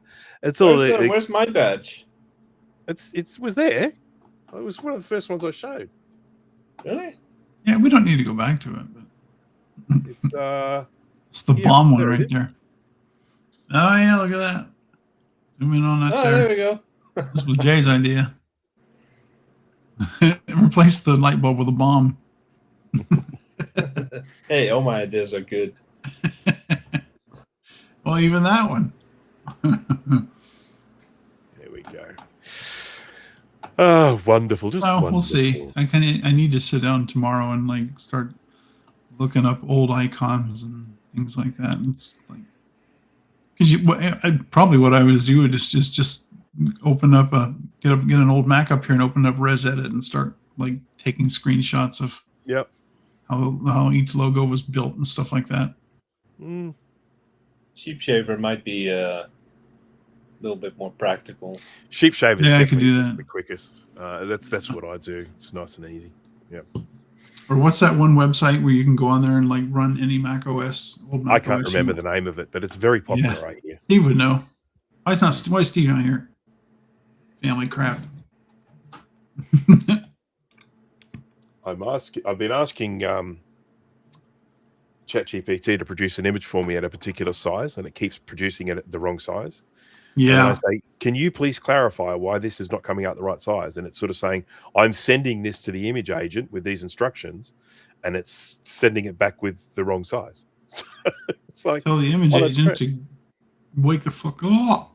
What I run into a lot is I ask it to edit or generate an image, and then it'll think about it, and it's doing it, adding final touches, and then boom, this goes against our community guidelines. Yeah. Please clarify what goes against your guidelines. I ask you to generate an apple pie.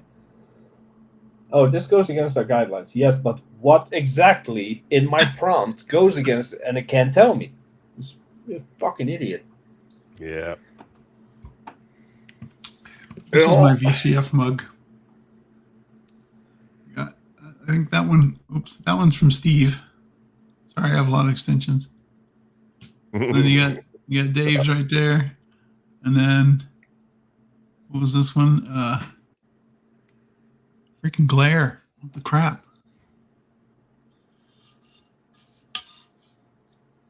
Does it say? I can't horrible with this. Okay, it freaking chimed. That's what it is. It freaking chimed. Yep. I Yeah, remember that. and then we got. Is that my image? Probably. This is Who's stealing my images? Someone's stealing my images from my website to make their own stickers. It'd be Steve because that was his thing. That does look a little bit like my image. It may not be. I think it probably is. And then we got. He probably asked me to use it.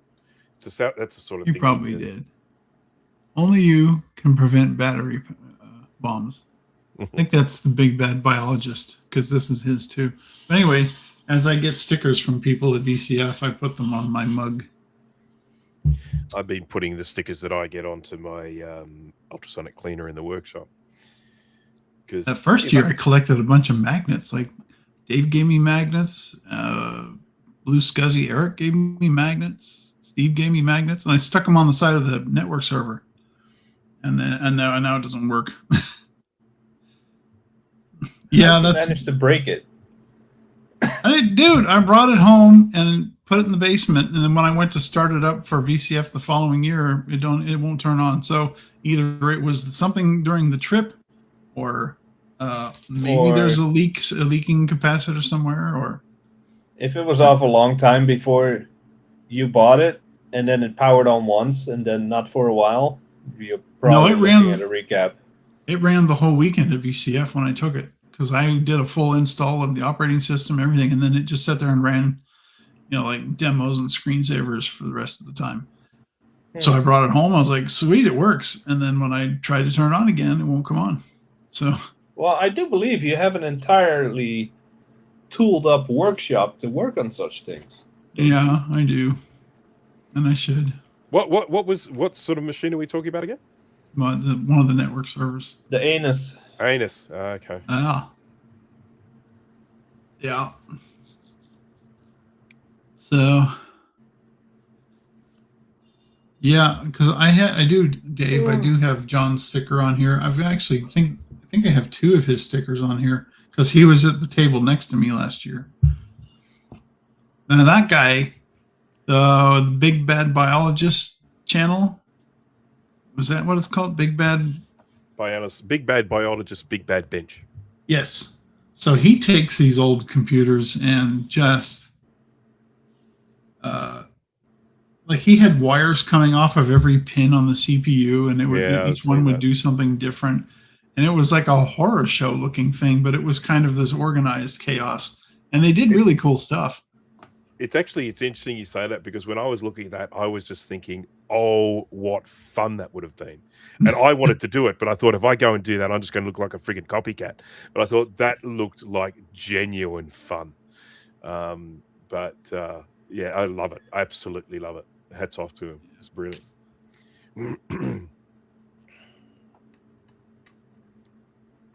Yep. So I've got room for more stickers on here. We'll see which ones I come up with this year. Steve always managed to have new stickers every year.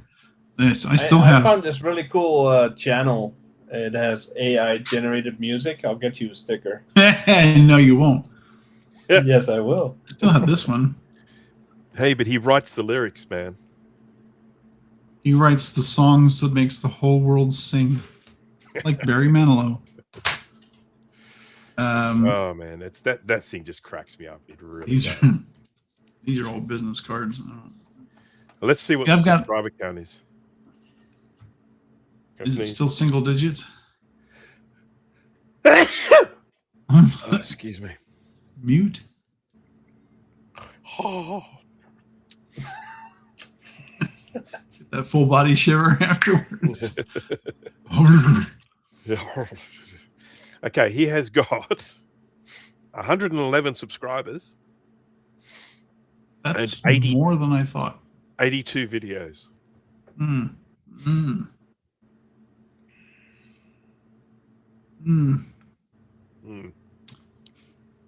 Interesting. Dave says he does some cool Jackie stuff. You mean janky stuff? We're talking about John here, I assume. Yep. Anyway, so yeah, they've got the table reservations are full, but they haven't come up with the table map yet. So we're waiting to see. And they know that that our group likes to be in the same area. Oh man. Chicken pie. That's what I'm cooking for dinner tonight. Chicken pie. Chicken pie. Chicken and leek pies. There it is. There's my recipe. I've got to go buy some leeks. I've got the chicken. Leeks? Leeks. Yeah. Do you guys call them something? I couldn't tell if you were saying legs in a New Zealand. No, L-E-E-K-S. Leeks. I'll get some legs. Yeah, leeks. That's if I was a Kiwi, I'd say it like that. Yeah. Leeks. I need legs. Okay, I've got to check and see if I've got some short crust pastry. I'm going to put together a shopping list. Oh yeah, they did, Dave. I think the guy said that they.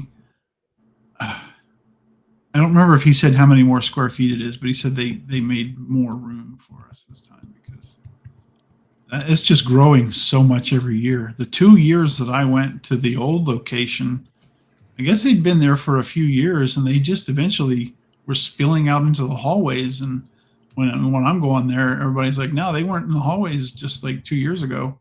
So, and then they had people outside. Thank God the weather was good. They were like, anybody that wants to go outside and set up a table, to get out of the congested hallways, go for it. But then we the first year at the Schaumburg, it was like, holy shit, they'll never fill this. And now they're talking about already after 2 years there, they're talking about, oh, we've expanded the space more. So it's crazy. It's a hell of a show. I hope you come, Jay. It'll be fun. Where am I going? To the VCF. Oh, yeah. You should go. Why? Because you should go. It's fun. Oh, valid reason. Yeah. I can't go. Yeah, you can. You could. You just won't. I can't. Geez, Sean's lost weight. You what? Sean has lost weight. He has, and I mentioned to him something. I texted him, and I was like, "Dude, you are looking good. What's going on?" He's like, "Mainly, I stopped drinking." That's I don't know if you want me to share that or not, but that's what he said. That is just a swear word for me. Nothing controversial. No like miracle drugs or anything. Just paying attention to what you put in your body, I guess. So. But yeah, he's lost quite a bit of weight. Looks good. Good for him. Yeah, they do need to make it for.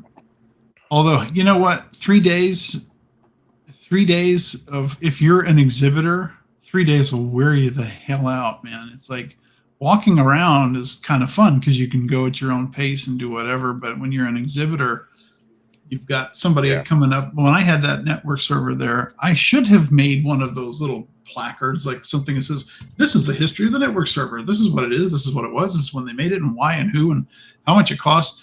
And I didn't. So I had to tell every single person that came up there the same stuff over and over. And I lost my voice by the end of Sunday. So yeah, that was all while we were trying to figure out how to get everything installed on it. But Adrian was a huge help with that. When I used to do car shows, that was the same thing. Yeah. You'd rock up to the car show, you end up getting parked in, you'd have your car there on show. You'd walk around, you'd check out the car show, you go, oh, this is nice. And then you just want to go home. But you're parked in, you got, right. You can't get your car out. Yeah.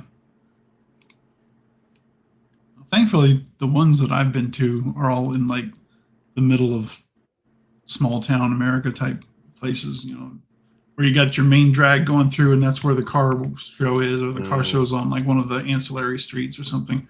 And so if you want to go, you just pull out of your parking space and go. Yeah. But, the small ones, you can do that. Yeah. But I mean, like there's one car show that I used to go to called the Shannon Sydney Classic. And it was literally one of the biggest car shows in the country, and just thousands and thousands and thousands of cars. And then once you get in there, they won't let you out before a certain time. Right, because there's too many people walking around, and you can't drive through them and stuff. Yeah. And you would actually, at that show, you would actually get to go around the track, because it's held at a racetrack, and you would actually get to go taking your car around the racetrack, which is kind of nice.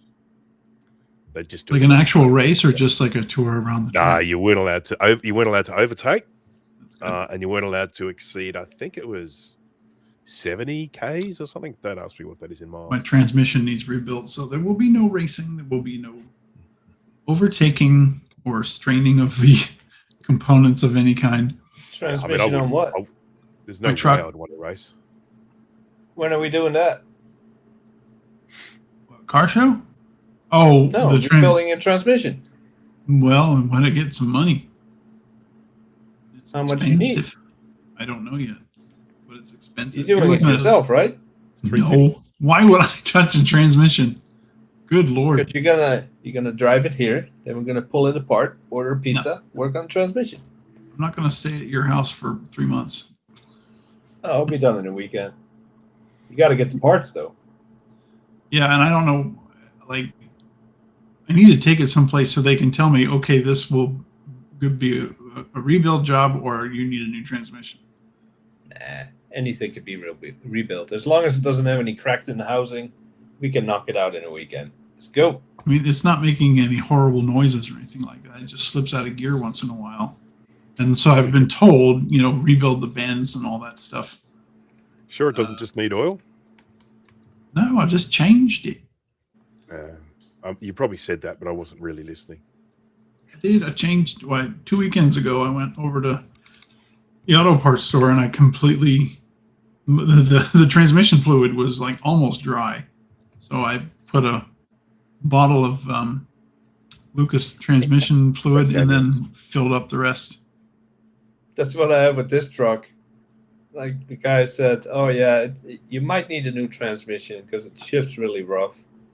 So test driving it, and it is clunking and won't go into gear, and it's just horrible. The whole car shakes when you put it in drive. Like, well, that'll be a fun project. Yeah. Check the dipstick. It was like dust and spider webs on it. Oh God. Filled it up. Shifts like a dream. That's funny. I don't know how many damage has already been done, but so far so good. JVH Shack. Do I know you? Do I know your JVH? What's we do know JVH. It's but I can't remember. It's been such a long time. I'm trying to Bruce, remember. did you forget when you're thinking you have to go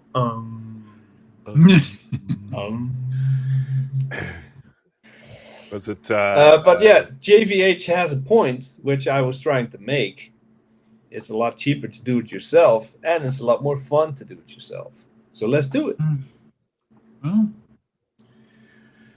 hit that bell. Do what you have to do. That sounds like a good fall project when it's not sweltering outside. Yeah. And we can make some content out of it for Dave, because he's starving for truck-related content right now. Not my fault. No. It's the weather. I mean, like I said, the only things it really does is like if I get into it too much, it'll kind of vibrate a little bit. And then if I take a right-hand turn real sharp and then accelerate, it drops out of gear. But other than that, it runs fine. I just baby it all the time because I don't know what's wrong with it. Well, let's figure it out. Yeah. Well, I have to look up how much a master rebuild kit is for a 95 Dodge Ram. You look it up. It's your damn truck. If I type, people will get mad, like Bruce. Oh, yeah, okay. I'll be very mad. I'll be furious. It's a 95 Ram 1500 two-wheel drive. Yeah, type that in the chat so I can copy paste it. I'm not going to remember. Well, if I'm going to type, I'm just going to type it into a Google search. All right. Say again what it is. It is a 1995 Dodge Ram 1500 two-wheel drive automatic transmission rebuild kit. I don't know if two-wheel drive matters. It probably does because the four-wheel drive has two. Well, there's no transfer case then, but it shouldn't matter. 250. But JVH Shack says. You can actually type if you want, Dana, because yours is nowhere near as loud as it was before. Well, that's it's quite manageable now. $250, huh? Okay. Mm-hmm. Well, if it is just now. See, I had some work done a few years ago where the transmission oil pan was leaking, and I was like, I had a whole laundry list of things to get it back on the road. So I just took it to my mechanic, who's really good and really fair, and he did all that stuff. Did all the ball joints, did all the new suspension, and then I took it and we did the brakes here at my house. My buddy and I did the brakes because the front are disc and the rear are drum. And it was funny because I went and bought new drums at like AutoZone or something, and I got like the gold, the gold tier big brake drums. I mean, how hard is it to make brake drums? Well, I put them on there, and then when I would stop, the whole back end of the truck would just like that. Turns out they were egg-shaped. The drum was egg-shaped. Yeah, at least one of them was. So Yeah. I I can took them narrow off down the there. price if you could tell me what engine you got. 5.2. How many liters does it drink? 5.2 liter.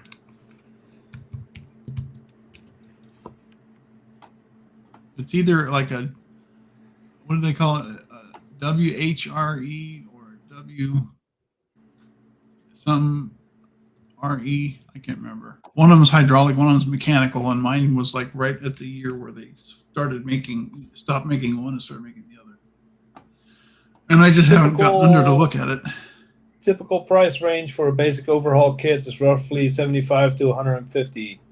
Oh shit. Complete master rebuild kit with frictions and steels runs about 180 to 350 depending on the brand and the content.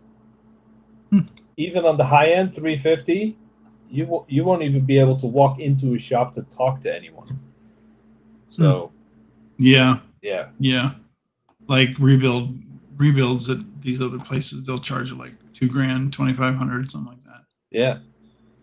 Well, I mean, I could look into that. I'm not going to do anything until after BCF because I got a lot of planning to do for that. But and like I said, it's driving pretty well right now. But you might definitely also let you know every once in a while. Hey, you're going to have to look at this. Yeah, you might also want to drop the pan and see if your filter is clogged. That could also be. Just put a new filter in or rinse the old one out. They did that when I had that work done a few years back. Okay. A few years back. It was like 2020, late 2020. Yeah. But if you've been running it dry, there might be a lot of gunk and shit all up in it. Yeah, I could look. Standard mid-90s Dodge. I barely ever had the 5.9. Yeah, you know, when I was shopping for it, I went over to one dealer across town, and they had what was called an indigo blue. They were both regular cabs with 8-foot beds, which nobody ever makes anymore. But it had the 5.9. And I just didn't like the color. It was such a dark blue. It was almost like black. And so then I went over to this other dealer, and they had a demo that had 700 miles on it. And that's the one I ended up getting. And it's the brilliant blue with like a silver two-tone along the bottom. And I really like it. It's 47 RE sounds familiar. There's a 47 RE and I think a 47 HE, and I think that's the hydraulic powered one. I don't know which one I have. I haven't gotten underneath to look, but I think 95, 96 is when they stopped using the hydraulics and went to mechanical, or vice versa, whichever it was. JVH, where are you located? If you're yeah, you want to come help us? 50, yeah, in a 50-mile radius of Cincinnati. Let me know. Remembered. It's Jeremy's Vintage Hillbilly. Is it Jeremy's Vintage? Yeah. Oh yeah. Yeah, I remember. Yeah, I met you. I remember that. I just don't remember that name. Must have changed it. Jeremy. Well, you should have just said Jeremy because you spell it with Jeramy, right? I remember that. Yeah, I think you came to VCF a couple 3 years ago, I think, at the old place. Yeah, because I'm about to put the truck up on stands, and I'm gonna finally take a look at the bottom of everything, check the brake lines and all that. I'm gonna change the differential fluid, drop the gearbox pan, do all that stuff. So, yeah, if you want to pull up behind me, we'll take yours apart as well. Should be fun. Okay, RE was the electronic, RH was the hydraulic. Okay, and I don't remember which replaced which, but mine, like I said, is right at the time where they started switching from one to the other. So, but anyway, like I said, it runs well, it drives well. It's got brand new suspension on it. It's got the upper ball joints have been replaced. The lower ones have not because they weren't really in terrible shape, but they probably need it by now. They don't make noise yet. So yeah. In Arkansas, but getting things set to move back to Texas. Got you. Yeah, Arkansas. Right, so that rings a bell now. It might take you a minute to get to Ohio, but let me know when you're going to show up. We'll get to work. Yeah, well, like I said, after VCF is over, I'll start looking into that. Master Yeah, because rebuild kit. I have a canopy set up over the truck, trying to work in the shade. It's not working out. It's still too hot. Yeah, But unless you got one of those Harbor- big ass fans. yeah, well, Harbor Freight sells a 10 by 20 carport for 99 bucks. And since a piece of tree just shredded my canopy, like, well, I could get a new cover for that for $85, or I could get the carport. And Yeah. So, how does it anchor down? I don't know. 10 acres of nothing to worry about in Arkansas. Yeah. If my truck would make it there, yeah, I'd consider it. In the current state, though.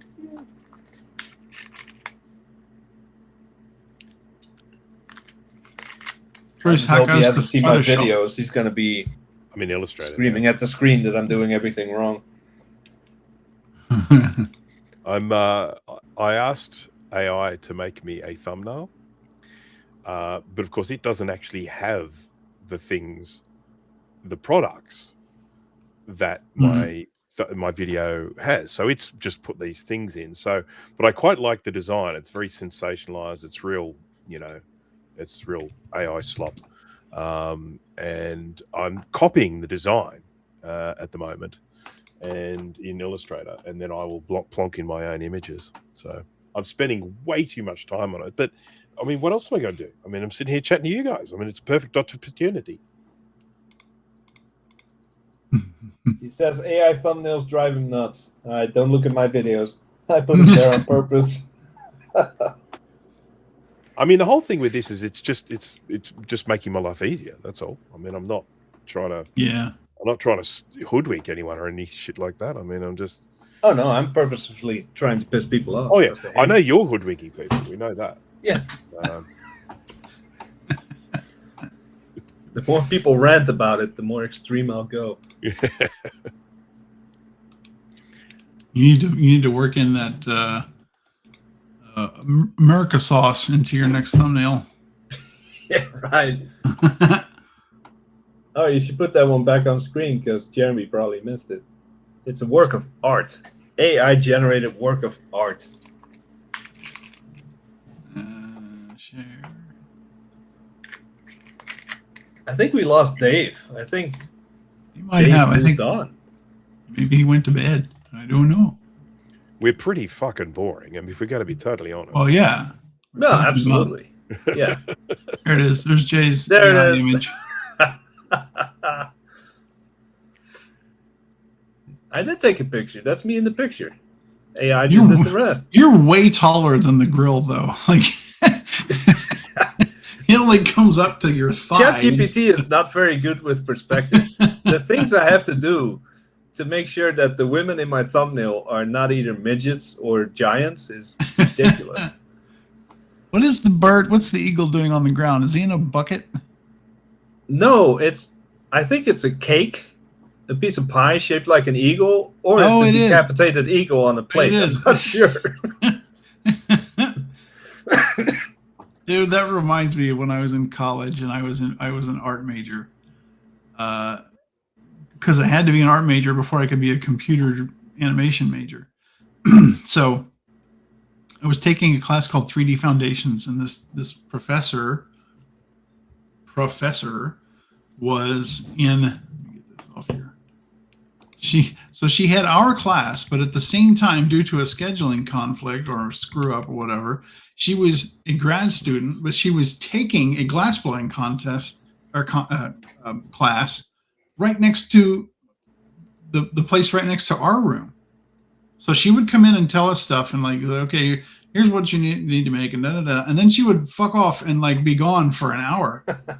And she's over there like making glass blowing stuff. And I'm just like, the hell? So where was I going? Oh, anyway, so she had us create. We had to do like a 3D sculpture of something. So my high school mascot was an eagle. So I made an eagle head because I was still very much in the high school mode of things. I was a freshman. And It was just like that. It was just the head, like, and I made it to be like a bookend. And she came in and she looked at it and she goes, are you happy to be in this country? And I'm like, the hell is that? It's an eagle. And so then she goes, well, I just saying because I look at this and I see decapitation. She's like, don't you see that? And I just looked at her and I said, I'm starting to.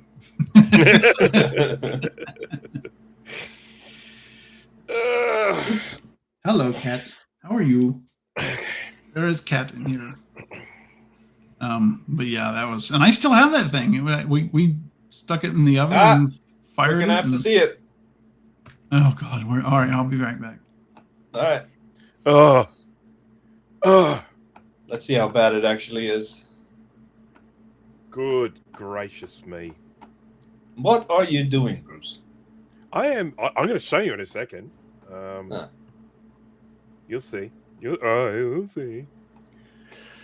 Where are we? Back into Illustrator. Update. Yes. I save them as long as they work. The problem is with this brand. Oh wait, this brand, the batteries run out really quick, and if you detach them, you're like, oh, I used the battery in the vape. You get 2 puffs and it's done. So I got several batteries on hand, but so far I have yet to wear one out. Oh, this one's actually dead. So there we go. Gosh. Is it working? Yoo-hoo. There we go. Yeah, I'm just about done with vaping. I mean, I quit smoking a couple of years ago, and this was a nice bridge, but now it's just a money pit. It doesn't even taste that good anymore. Yeah. Good move. It's the habit more than anything. Yeah, I'll look, as an ex-smoker myself, I know that the thing that I struggled with the most was never a nicotine addiction. That you get over it in like 1 or 2 days. Yeah. It was just always the association of the action, doing the thing, having that reward, like have a smoke after a meal, or it was just that was the main thing. There was really, even when I still smoked, there was really just 1 or 2 cigarettes a day that actually tasted good. It's the first one after you wake up and the one after dinner, especially a greasy dinner. But now it's habit. It's stupid.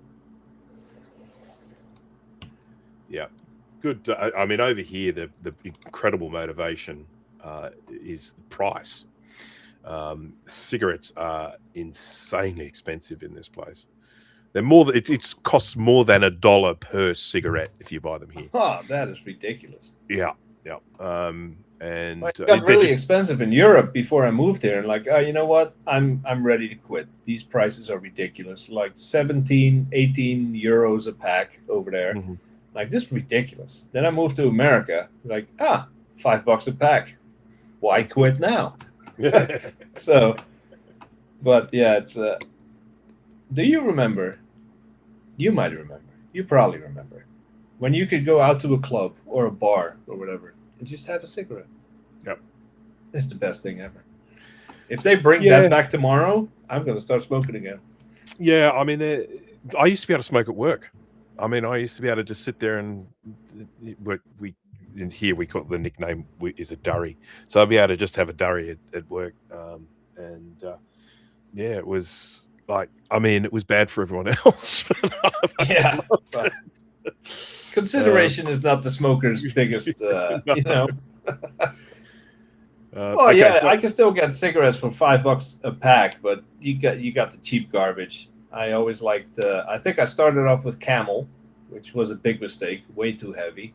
Mm. And then a very long career of Marlboro. And then I went to American Spirit. And then I went to vapes. I started off with Winnie Blue. That's Winfield. That's one of the well-known brands out here, Winfield Blue. And then I ended up going, I think by the end I was smoking Holidays, because Holidays came in a 50 pack. And so it was just probably one of the most economical ways. But just the packet was huge because they have plain packaging here in Australia. You can't actually. There are a few things you can't do with cigarettes. First, you can't have them on display. They've got to be behind a counter or behind a shutter. Yeah. So you can't actually, it's not like someone can say, hey, I want that one. It's like you've got to tell them what you want. They're not even allowed to show. If you said, I'm thinking about starting up smoking, let me have a look at your selection. They're not allowed to do that. You've got to ask for it, then they go get it. And it's plain packaging. So all the packets are just kind of like white or grey. And then they have photos of people with horrible, sort of diseases from cigarette smoking. So yeah, they did the black lung and all that stuff on the package. And then pictures of people with massive tumors on their mouth and stuff like that. They're kind Do of you know anyone who has said, "Oh, that looks horrible. Let me quit"? Well, maybe it's so I gave up such a long time before that, so I never experienced that part of it. For me, they started off just putting an image on the back of the packet. So it'd be a normal packet design just with that ugly picture on the back. And then they just said, no branding at all, no colors. They've all just got to be plain packaging with the gross picture on it. Wow. The main thing that makes people give up here is the price. I mean, they have found cigarette smoking going down because they're just so, insanely expensive. So, The most disgusting thing I've ever done? I think it was the airport. I forgot where, Boston, or it was an airport. I'm coming off a long flight, and like, you know what? I want to have a smoke, but you can't leave the airport because then you got to do the security and all that. So I found one of these smoking areas. So I go in there, and it is like I crawled inside of an ashtray. The ventilation wasn't working. It smelled horrible, and I think I didn't smoke for a few days after that. That's how bad. What are you talking about? See the cats running in here. Healthy habits. Healthy habits like smoking. Yeah. I can't find that stupid thing. I don't know where it was on my entertainment center, and then I took it apart. Bullshit! You found it, but it's so embarrassing that you don't want to show us. No, I love it. It's damn good looking. It's like it looks just like the one in your picture, except without cake under it. But it's really good. That's why I kept it all these years. But I took it off my entertainment center when I was refoaming my speakers, and now I can't remember what the hell I did with it. I went downstairs and looked for it, but I don't see it. So I probably put it in a box someplace. Okay, I haven't quite got the size right, but I'm going to show you this now.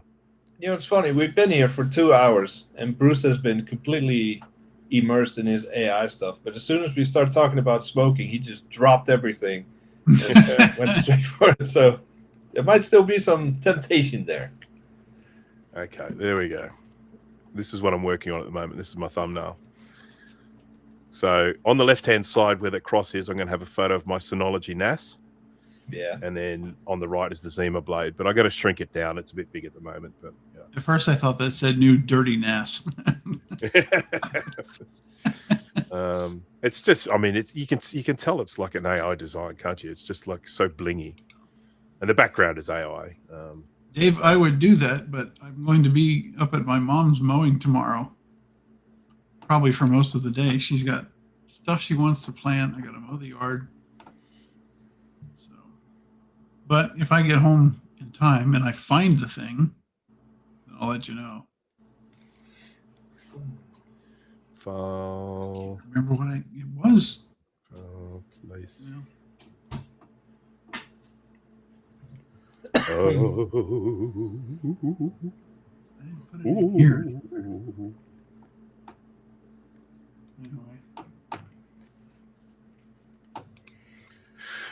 Why am I seeing Jeremy's comments on Streamlabs but not on the stream? I see both. You blocked him. No, I didn't. Not yet. Oh. Yeah, old and busted, new hotness. That's not on there. Yeah. But the one before that is. Yeah. Oh, no. Weird. You know, I think the system is overwhelmed with the amount of viewers we have. It's unable to keep up. Definitely. Yeah, YouTube hates me. Why you got so many people watching your stupid Impromptu Yak #3? And I don't know what kind of battery this has, but I think it's way too light to have one of those 18.6s in there. Yeah. Very light. It's probably cheap Chinese garbage. What is that thing? This is the battery for my vape. Like, it sticks to the vape, then it comes off, and you can charge it, put it back up. I'll talk about it. Uses magnetism. Yes. Would you look Technology. At that? I mean, would you look at it? Just look at the ass. It's, Dana, have you watched Obsession? I have not. Oh, come on. I enjoyed It's it. people like you that make it impossible. Somebody just sneezed and it cracked me up. Unless we all watch the same movies, we cannot discuss those movies. I know, that's right. That's the whole reason for that chat that we created, that movie chat. Yeah. Come on. That's the one that's like equal parts suspense, horror, and like, Yeah. just creeps you out. It's sort of a thriller It's weird. type thing. Yeah. It is a beautifully crafted film. It is very, very good. Very good. And Beautifully have you crafted. watched Backrooms, Bruce? No, not yet. Jay didn't like that one. Yeah, I gave it half a star, and that was just because it took me 3 days to get through the fucker. See, I've watched a bunch of the Backrooms movies on YouTube, especially the ones from that Kane guy that ended up making the movie. And they're creepy. I don't get the whole liminal space thing, but when you're going through these really wacko rooms that make no sense and there's noises that scare you but you don't see anything, that's the kind of stuff that I find disturbing. It's like there's something going on, or there's something following you, or somebody, but you can't see it and you don't know what it is, and you can't explain why the world is the way it is. See, I don't know what the hell you're talking about. I've grown up with cats, so I'm always assuming I'm being watched and I'm about to be tripped or attacked. Yeah. But I didn't know it was a thing. I thought it was just a movie. I didn't know there were Yeah, I other didn't know it was a movies, thing so- either. I didn't know there was. It all stems from one image. The original image that became they started calling the back rooms of the internet, the internet back rooms, and it was some just nondescript building, I think in like Wisconsin or something, where they were doing some remodeling. So there was no furniture. There were these rooms that just looked like they could potentially go on forever down a hallway or around a corner or something. Yeah. It was all yellow, and you had those big square fluorescent lights in the ceiling, and so they became this meme around it, like, oh, these are the internet backrooms, and they started expanding it. And like, what if you ran around the corner and you saw a bunch of furniture, but it's all like bunched into the middle of the room for no reason? I don't know. It's weird. But Yeah, then bored out of people my started mind. adding like sound effects and monsters to it and things, and yeah, it became a thing. I think And then they I made think the- those videos might be better than the movie. They might be. I haven't seen it. I know it's like starring one guy.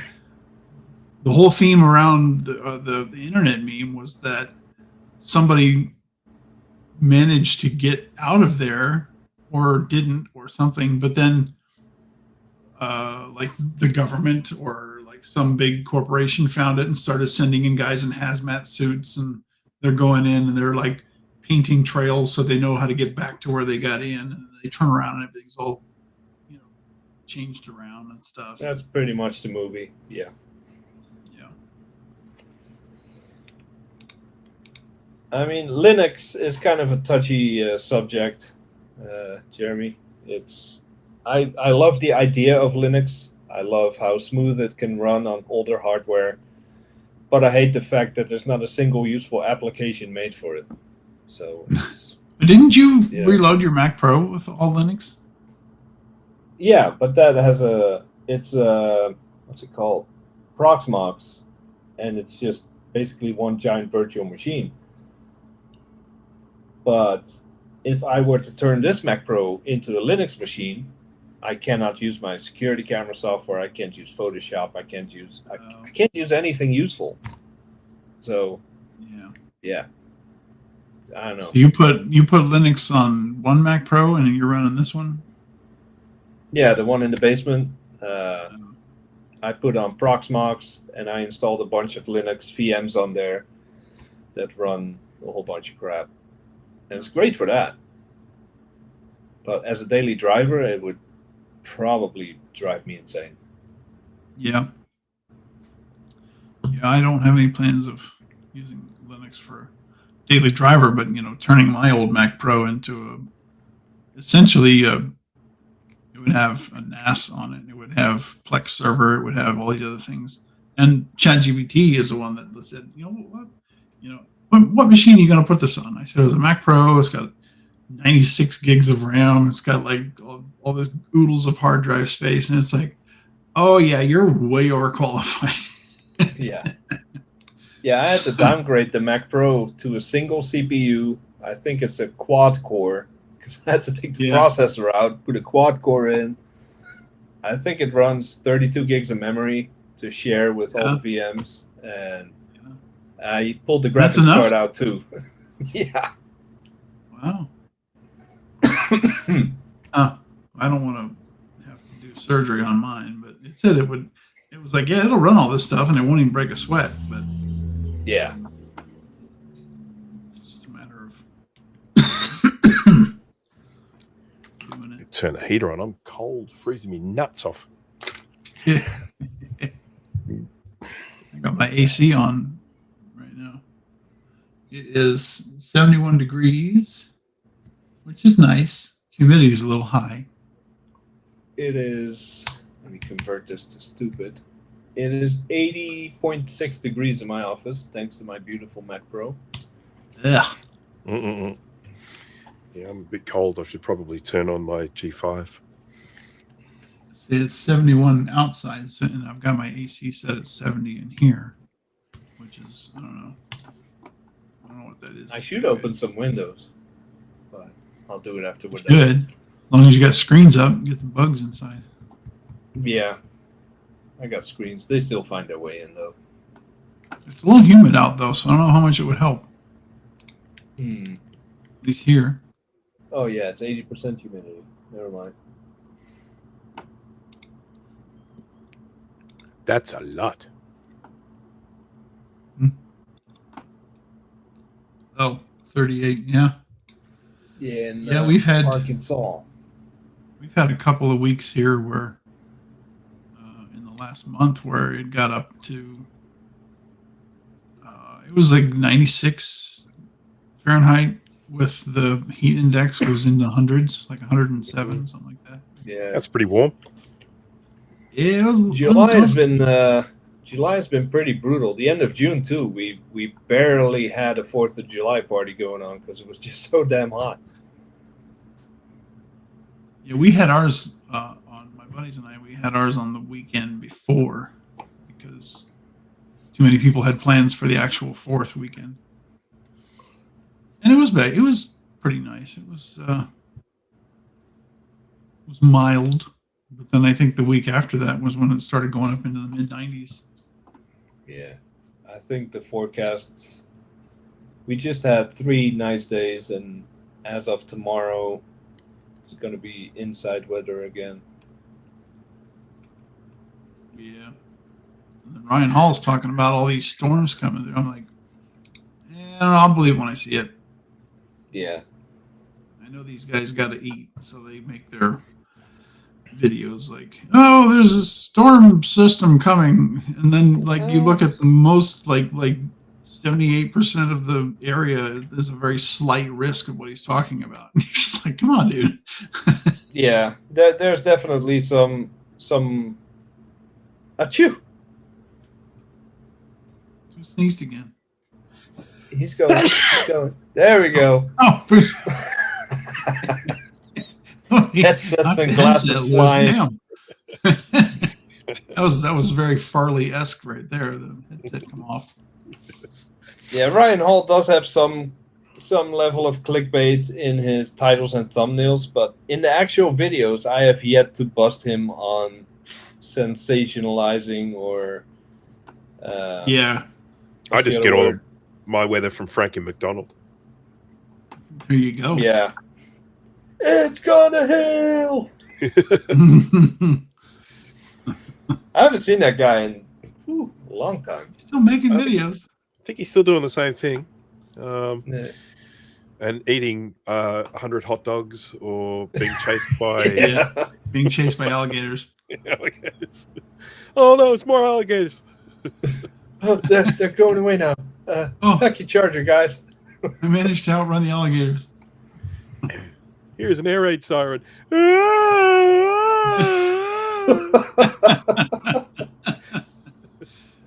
Frankie's awesome. I wish I had less subscribers though. Yeah. Yeah. I don't know Yeah. if he gets good advertising revenue from it. I don't know if he gets any. Do you know what he's listed as? Canadian meteorologist. Well, he lives in Nova Scotia. So yeah. I accept that he's Canadian, but is he actually a meteorologist? Sure. These days, you could be a self-proclaimed anything. He has an audience and he talks about the weather, and it's based on actual other reports. So he's a meteorologist. 17,000 subscribers. He doesn't have a degree. But... He's doing alien stuff now. Is he? Yeah. Zorktron is back on planet Earth once again. Zorktron. I remember Zorktron, yeah. And I love when he runs away from something, but he's just running in place. Yeah. It's awesome. The guy jumping high again. Guy tries to eat 90 hot dogs at once. Cal Welf has returned to Earth once again. And it's just him with a red stocking cap over his face. Carswelf is back. Zorktron is back. God, they're all coming back. What the hell? Just so that our viewers know what we're talking about, I'll put a link in the chat. Go on YouTube and search Frankie McDonald. So, M-A-C. have you guys seen Project Hail Mary? Yeah, I have not, but it's on Amazon now, so I can watch it. I enjoyed it. I hear it's really good. What do you mean I have not, but it's on Amazon now? There are other sources where it has been for a bloody year. Yeah, but I pay for Amazon, so might as well use it. Oh, you just got it like last week, didn't you? No. You had it for a while? How come I never saw it when I was looking? Idiot. Not looking hard enough. Delete it already? I'll go watch it. Project Hail Mary, May 11th. Oh, damn. Yeah. Is it a cam? No, I don't do cam. Okay, good. All right, I'll watch it. I enjoyed the movie. It was a little slow at times, but I did enjoy it. Yep. Yeah, I would agree with that assessment. Oh, but I was thoroughly entertained. Start to finish. So, yeah. Yeah, I never paused or touched the remote to see how much time is left and all that. I enjoyed it. You didn't even pause it to go to the bathroom? I go to the bathroom like once a day, so yeah, I'm good. Oh, there's a kitty cat. My bladder capacity, I'm good for a week if I have to. That's not healthy. Hey, if I don't have to pee, why would I do it? It's like people walking around with those absurd water bottles. I have to hydrate. No, stupid. You drink when you're thirsty. Same thing with using There the are bathroom. people that say that by the time you are thirsty, you are already dehydrated and doing your body harm. Yeah, I take those people very seriously because we've been around for tens of thousands of years. Yeah. Well, I mean, apart from everything else, you get conflicting information about this anyway. So make up. You can choose for yourself. I guess Disclosure Gay just came out Disclosure Day just came out, and like, Yeah, I was not impressed. I thought you liked it. Who liked it? Somebody liked it. Yeah, It was all right. It was all right, but it I'm wasn't gonna great. look up. But it's not it's not Spielberg material, right? It is. No, absolutely I mean, not. I mean, I know it's his, but technically it is.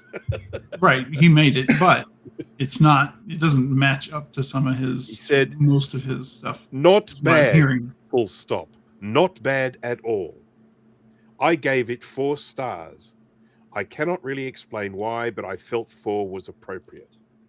Yeah. So I wasn't inclined to turn it off because I was bored, but it was definitely not spectacular. But I was still entertained. Would I watch it again? Absolutely not. I'll sit down and watch it. I like Emily Blunt. I think she's good. Yeah, I like Emily Blunt too. What was it? There was some role that she was supposed to get that she didn't end up getting. There was some role, there's some famous role that was originally meant for Emily Blunt, but she didn't end up getting it. I don't know. I know she played Mary Poppins. Yes, that's right. Oh, she was meant to be Black Widow. Really? Yeah, she was meant to be Black Widow and Iron Man 2, but she had to drop out because previous movie contract with Fox forced her to star in Gulliver's Travel instead. Well, I bet she was happy about that. I'm glad that happened because she would have made a terrible Black Widow. Black Widow, I really don't like. Can you freaking believe that with this unbelievable fatigue, action movie fatigue, superhero movie fatigue that's going on at the moment, they are bringing out another Spider-Man movie and another Avengers movie. Like the Spider-Man, I'm looking forward to. From what I read, the Spider-Man basically ignores the entire past of Spider-Man and starts fresh. So I'm kind of looking forward to that one. Oh, that's pretty much if it's more of that multiverse bullshit, I am out within the first 2 minutes. Yeah, that the whichever movie it was that had all of that I think it might have been a Doctor Strange movie. Yeah. I think it might have been the last Doctor Strange movie, and that just folded itself up into its own asshole. That was the worst piece of shit I've ever seen. It was bad. It was bad. And, when they first announced that they were going to start doing multiverse stuff, everybody was like, hey, that's cool because the comics did it. And the comics have done a really cool job of following that. Except that the people reading those comics are like the ones who are ultra nerdy, who can follow all these multiple storylines, who understand the differences between Marvel 616 and Marvel 999 or whatever. It was so you had all these people, and I had friends of mine that were like, this is going to be the greatest thing ever. And I'm like, is it? Because you're appealing to a bunch of normies. You are making movies for not just the comic book fans, but the normal people who have grown up aware of these characters but haven't followed them. Yeah. And so when you start introducing different versions of them and barely explaining why or what the difference is or where they come from or why we're doing this, people are going to get burned out on it real quick. That's when I got out of the whole thing. I enjoyed Iron Man. I don't watch all the action, movies, but I enjoyed Iron Man. And then that started weaving in with Thor and a whole bunch of other crap, and I was forced to watch that other crap to make sense of the crap I actually wanted to see, and I'm like, I'm out. So, look, I enjoyed Galaxy Quest. Not Galaxy Quest, sorry. Guardians of the Galaxy. I enjoyed Guardians of the Galaxy. Well, yeah, that's good too. Yeah. I enjoyed... I haven't even watched all of the Iron Man films. I really enjoyed... I thought 3. I thought Captain America, the First Avenger was a really good film.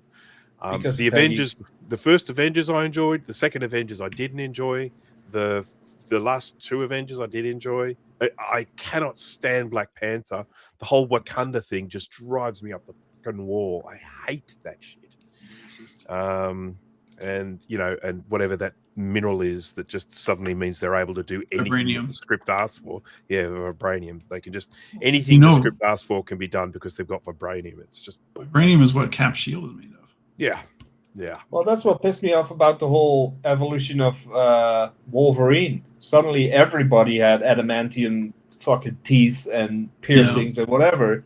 Like, come on, dude. Yeah. Well, and that was because the same organization that gave it to him gave it to a lot of those other people. But but they said they ran out 20 years ago, and now suddenly they got the movies did a shit job of telling you the whole thing was that they used every last bit of adamantium to put into Wolverine, and there's nothing left after that. Yeah. Exactly. And then they were like, "Oh, by the way, we made these other characters too." Yeah. Oh, we opened the kitchen drawer and look, a whole bunch of adamantium. No. I tell you, a movie that I just thought was absolutely terrible was the last Superman film. And to some extent, in that, it's part of what you were talking about before, Dana. That whole concept of people who don't necessarily follow it. I start watching this film, and all of a sudden, the latest one. There's dog. Yeah, that's right. So there's Superman. There, he's living in his Crystal Palace. Fine, I understand Crystal Palace. He's then got robots. We never had robots before. Where'd the robots come from? And he literally called them Superman robots. Like, how stupid is that? And then he's got a dog. Where'd the fucking dog come from? Why does it have superpowers? Crypto was in the comic books back in the 50s. See, I don't watch the comic books. It was cool because, well, when you're a kid and Superman's got a little sidekick dog who does heroic things. This dog in the movie is an asshole. I can't stand him. And apparently he's in CGI as well, and he looks right. And he's in the Supergirl movie that just bombed. Yeah. And he's an even bigger asshole in that movie. Yeah. Is he? Oh, okay. Speaking of CGI that looks like CGI, last week we did the full Jurassic Park marathon, 7 movies, because of Sam Neill. Sam Neill. Yeah, Neill. And Jacob had never seen the originals before. He knows the later ones, but he'd never seen the originals. And even he noticed that the dinosaurs, apart from the animatronics, you can tell when it's a puppet and not. But the CGI looks like it belongs there. That the 90s is when they got CGI right.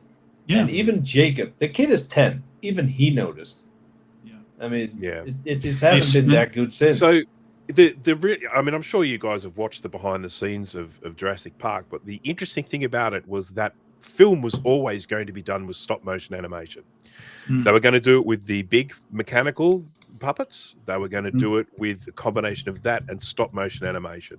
And they actually even hired Phil Tippett, the best stop motion animator at the time, to come in and do the stop motion animation. At the same time, the CGI was just starting to get to the point where they could consider using it. And the guys at ILM were kind of like, I think we might have this. They did some early stop motion tests, and even with all the best technology they have with stop motion, they still look stop motion. But, I'm sure they would have looked good, But then they did these early CGI tests, like of a running skeleton. If you see one of the early tests, those Gallimimus that are running, all running in a flock. They did that scene ultimately, but with running skeletons, and it looked amazing. And of course, smooth. There's no jerkiness to that stop motion. And it was at that point the decision got made. So it's not like someone said, "Hey, we've got these special effects. Let's make a movie about it." They said, "We've got this awesome movie, and we need to bring the dinosaurs to screen somehow." And then it ended up being CGI because they managed to get the technology there in time to do it. Now you have this situation where someone says, "Oh, wow, we can do like Transformers really, really well. We can make cars turn into robots and back again. We can do that in CGI really, really well. So let's just keep pumping out Transformers movie after Transformers movie after Transformers movie with no story, You know, I mean, those ones have just been getting progressively worse. And well, they did fall victim to The Message. Oh, did they? I didn't watch for long enough. But then, but you know, one example that I like to use is Lord of the Rings. The Lord of the Rings was this fantasy book. Not everyone's cup of tea. I get that. You know, there are Lord of the Rings fans out there, and there are people that aren't Lord of the Rings. It was deemed virtually impossible to turn that into a movie because of what was involved, and it did actually end up getting made into a cartoon. Half of it got made into a cartoon because that was really the only way they could bring that sort of fantasy to screen. But then when they actually made the movies with the special effects, where those special effects were complementary to the story, they were actually making the story come to life, and so the story was central. The CGI was just supporting the story, and that to me is when you get the best possible CGI movies, when you don't sit there thinking I'm watching CGI. Yeah. CGI now, especially with Disney movies and things like that, it's all done on like what do you call it, like a farm. They have their own farm, and they just like, here, crank this out as cheap and quick as you can. And it's like, you look at the CGI in the latest Star Wars movie, and you compare it to the first Transformers movie or the first Jurassic Park movie. They spent the time and the attention to detail to make things look real. And now you get these freaking Muppets running around. Yeah. Oh, I mean, that was for me never more noticeable than that Superman movie we were just talking about before. Yeah, it was terrible with the too. dog and with those other characters that they brought in, and they all just look like Muppets. Yeah. I tell you, two recent movies that I consider a real honorable mention in terms of special effects. One of them actually did, I think, win the Academy Award, and that's because in these films you just forget you're watching effects. It just totally goes from your mind. You're just watching the film. The effects are supporting it, and you don't even realize you're watching effects. One is Ex Machina. I don't know if you guys have seen that with Alicia Vikander and yes. and that's with her as a robot. That's a huge amount of CGI in that to bring her to life as a robot. But just you don't notice it's CGI. And that one, I think won the Special Effects Academy Award and absolutely deserved it.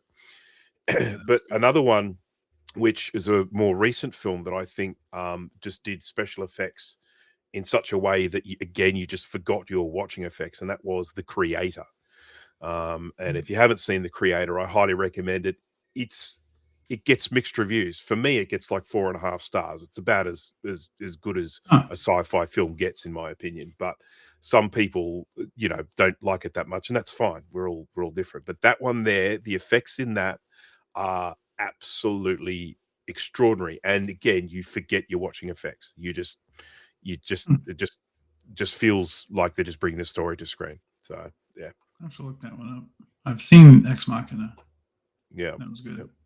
Yeah, I definitely enjoyed that one. It's very low key sort of film, that one, so there's really only 3 characters in for the most part of the film. Yeah, but just so intense. So what was there's Domhnall Gleeson was, I think, the main star, and then the guy who played the part of the pilot in the Star Wars prequels, or not prequels, the later Star Wars films. Oh, shoot, what's his name? Shoot. Oh yeah, that guy. Yeah, you know the one I'm talking about? Yeah. The Latin fella, Hispanic fella. Yeah. Oscar something? Yeah, that sounds about right. But he played a pretty unlikable character in Ex Machina. And yeah, as I say, it's really only 3 actors in for the most part of that film. And I just think to be able to make a whole film watchable like that, just brilliantly made film. So he was in those 2. He was in the television adaptation of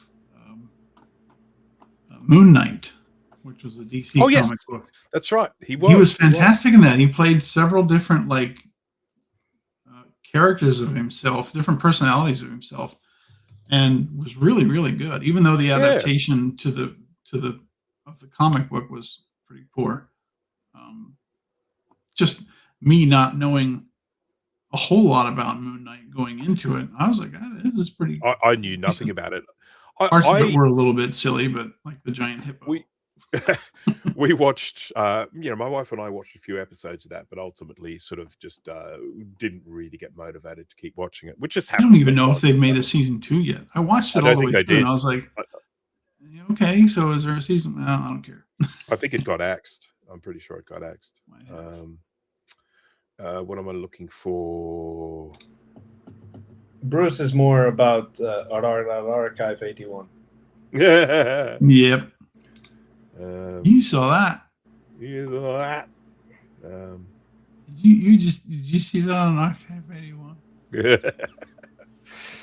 That was a good series. I enjoyed that. I mean, I felt like it ran out of steam a bit at the end, but and that didn't. I don't think that one got renewed for a second series either, which sucks. Dana is louder than Bruce on my end, so I'll turn myself up. How about that? 1 2 1 2. Testes 1 2. Testes. What was that other show? I forgot the name. Oscar Isaac. Oscar Isaac. They had one season where you put on a headset and you went into a. What's the name of that show? They canceled it after one season. Yeah, that's right. And Peripheral? No, that's the one. Yeah, that sounds right. Yeah. Peripheral. Great show. The only thing I didn't like about that was I felt like they spent too much time in that future world, and I felt like in that future world, I kind of there were some things that I didn't like about it, but it was good. Yeah, it was I think the Peripheral. What would have made season 1 better would be a season 2. I don't think they wrote the script for that. Just thinking there would be one season. What was the one? Because they were just getting to the point of explaining stuff when the thing was canceled. That's right. Yep. There's another one called 3 Body Problem. I don't know if you've heard of 3 Body Problem. I have. Yeah, and I watched that, and that was another sort of thing where people are in their particular reality and then they get transported into a different reality. And I found the different reality part of the series kind of a bit tiresome. So I liked the primary part. It was all lots of mystery and all that sort of stuff. But when the kind of some of the mysteries got unraveled, I wasn't particularly keen on them. Huh.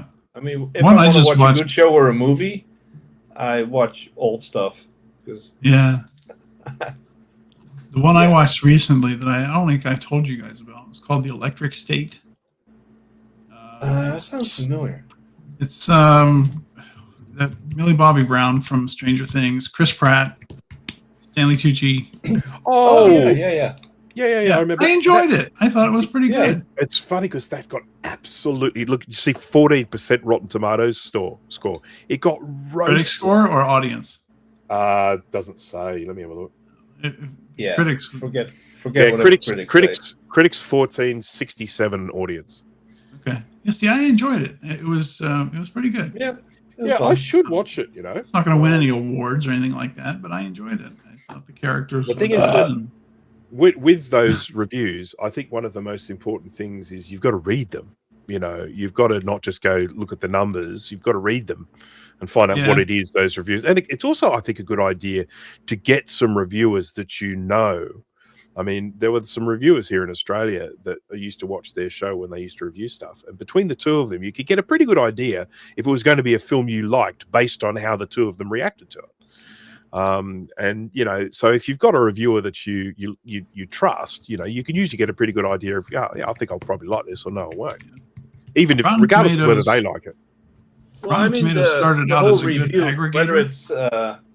whether it's IMDb, Rotten Tomatoes, or any of the other ones, if it says critic, you ignore it. If it says audience, you read it. No. I rarely trust in audience reviews. Very, very rarely. Yeah. I think it's the other way around. Because Rotten Tomatoes they've been caught here recently, within the last year or two, inflating one type of rating on movies over another. Like you Yeah. started out as a Going on really for a good while. aggregator. It started out as a really good aggregator of different sources, Yeah. and now it's like they were showing favoritism, and you know, like especially with Disney movies, they would have all these people that were on there clearly on Disney payroll just gushing over these movies that the audience absolutely hated. So it's like, Yeah. I tend to believe the audience. I mean, Yep. there I are tend to a believe group of the what's his name, the critical drinker. I agree with most of his reviews. He gets it I do wrong too. in my opinion sometimes, but Yeah, I agree. yeah, Yep. I would say that I can usually get a pretty good idea from critical drinker if it's going to be something that I'm going to enjoy or not, even if it's not. Even if I don't agree with him, if I can, he might look at something and explain his issues with it, and I'd be like, yeah, I'm probably not going to have an issue with that, or yes, I'm going to have a huge issue with that sort of thing. So, like Jeremy said, that new Supergirl movie. That's like that one right there. that bombed so hard I felt the shock at my house. I mean, why did it get made? They had so they had so many positive reviews from all these critics and stuff. Saying, "Oh, it's groundbreaking. It's this. It's that. It's glass ceiling. Whatnot." And then the message. The movie comes out, and people, you have your number of people that saw it the first weekend, and then that number dropped by like almost 90% the second week. So the one of the points that the critical drinker makes in that, and this is something that he makes a point in about lots of movies, and this is something that I agree so wholeheartedly with, and I'll mention another movie with this where it's the same problem, and that is there's no what would you call it, sort of like improvement in the character. I mean, you can often not end up watching a film, and the start of the movie, the character is a bit of an asshole, but then throughout the film, they become better. Like, just off the top of my head, Jurassic Park, at the beginning of the film, Sam Neill doesn't like kids. He goes on about how he doesn't like kids. Throughout the film, he spends all the time with the kids. He starts getting a fondness for them. At the end of the movie, they're sitting there in the helicopter with the two of them sleeping in his arms. And you think, there is a character progression that has happened throughout that film. This is something, this was a fault of that character. And then it's something that sort of he improved during the film. Supergirl, apparently the character in it, she is revolting at the beginning, she's revolting in the middle, she's revolting at the end. And there's just absolutely no character arc. There's no I can't think of the word, but and to me, that is just really bad storytelling. And another example of that was the Indiana Jones movie, the more recent one that came out. No, the one after that, the one where he was like 90 or something like that. It was and it's like his daughter or granddaughter. The woman that was in it, who's in it, the English chick. She was the same. She was a know-it-all at the beginning, a know-it-all in the middle, and a know-it-all at the end. And there was absolutely no character development in that whatsoever. And I watched that and I just sort of think, why? What is the point? I mean, I like to watch films where, if a character learns something throughout the film. Yeah. they're not just a know-it-all. Overcomes some kind of struggle and gets better. That's exactly right. And I just feel like there are so many of these examples of these films coming out these days that are like that. They are just forgetting about this idea of characters developing throughout the story, or having some sort of fault and then overcoming that fault throughout the film. You got a whole slew of writers these days who believe that their purpose is to promote things like gender equality or intersectional feminism or body confidence or and it's like when that becomes the focus instead of a good story, it's like you can have all that stuff, you can have it and make it good, but if that becomes the primary drive behind the plot of a movie, it's going to be shit.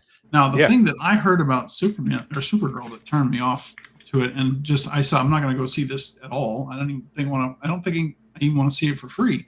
Was this Supergirl is based off of a comic book series called Supergirl Woman of Tomorrow, where she goes through a character arc through this series of books, which I haven't read, but I heard about.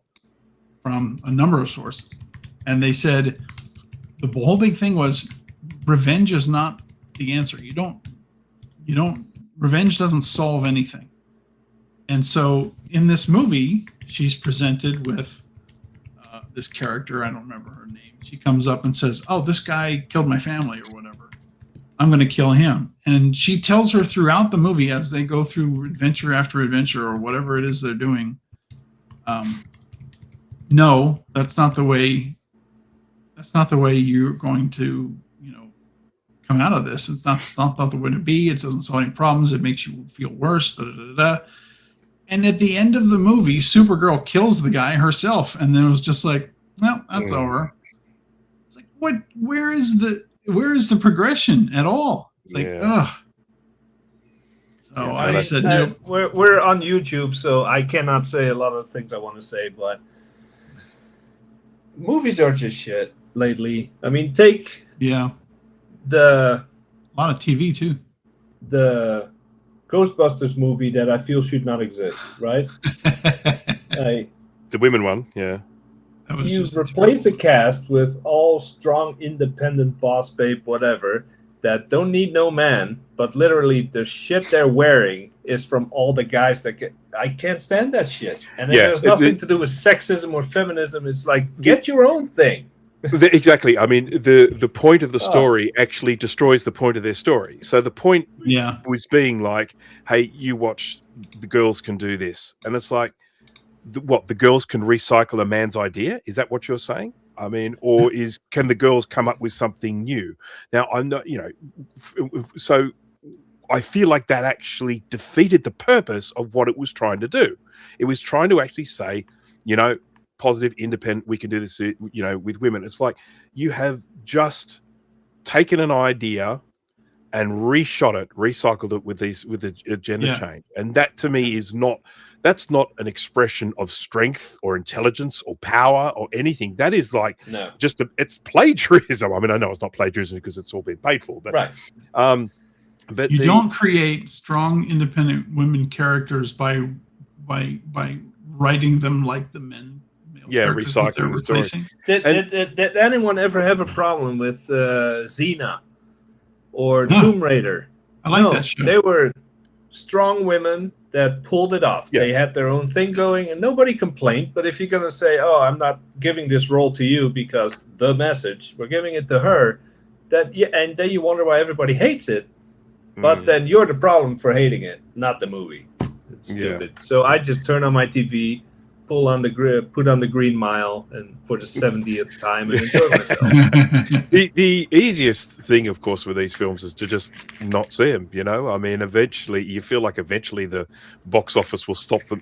Banks won't want to lend them money anymore to make these movies because they won't be getting any returns. That was the hardest thing for me about like some of the TV shows and the TV franchises that I grew up with that I love so much: Star Trek, Star Wars, Doctor Who.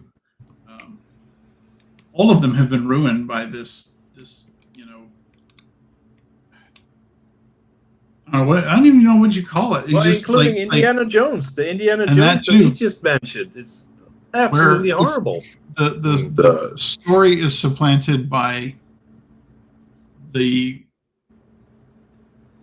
attempt for them to try and get you to think what they want you to think. And it's just and have you in the later Alien movies? Alien versus Predator, all of those. The character development is so bad. You don't care if they all get ripped to shreds. You're rooting for the alien. That's how bad it's become. Like in the beginning, you want Ripley to win and kick their ass, and now you're like, oh yeah, they're about to die. Yep, they go. You don't care. You take that very first movie, that very first Alien movie from whatever it was, 1978 or something like that, with the main character and Come over, man. And that's Aliens. That's the next one after that. That's the second one. Yeah, that's right. But they in that film, it wasn't illogical the way that it worked out, with her ending up being the last character standing, because essentially no amount of brawn on a mining ship could go up against that alien. That alien was just a killing machine, and there's nothing you could do. Yeah. So it wasn't about the survival of the fittest or the strongest or the tallest or the meanest or whatever. It was about a bit of luck, and it was about brains. And it was about, using your mind to defeat this thing rather than trying to use the brawn, because you just haven't got a chance with brawn. And in that film, it makes perfect sense for it to be a female character in that, because. And does anyone have a problem with that being a strong female lead in the movie? No. Oh. Well, it makes the movie. There was a classic social media post that I saw. What's the name of that actress that's in those? Those stupid movies that are Hunger Games. Hunger Games. Oh yeah. Now, what's the name of the actress that does the Hunger Games? Jennifer. Never seen him. Yeah. Jennifer Lawrence. Jennifer Lawrence. So now, obviously, these are based on stories, not stories that I would ever want to read, not movies that I would ever want to see, but these are based on stories, and they have a female character, and that's great. Okay, it's written that way. They've got storylines about it, all good. And again, that's another one where it's like using your brain and all sort of stuff. And Jennifer Lawrence did a social media post, something along the lines of, until the Hunger Games came along, there weren't any strong female leads in movies or something like that. Yeah, I do remember that. Yeah, and then Sigourney Weaver came in and said something like, thanks for paving the way for the rest of us, or something like that. Yeah. And I love that, Yeah, they get so swept up in the, I guess, political BS that they don't even realize what they're saying. Yep, They get had stupid. their own hype. You had Ripley. You had Princess Leia. You had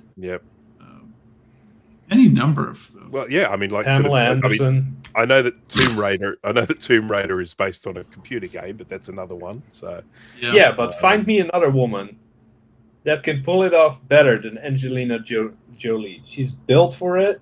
Like she looks like she could. She wore a ass. prosthetic. You know that. And she's not even English. Right.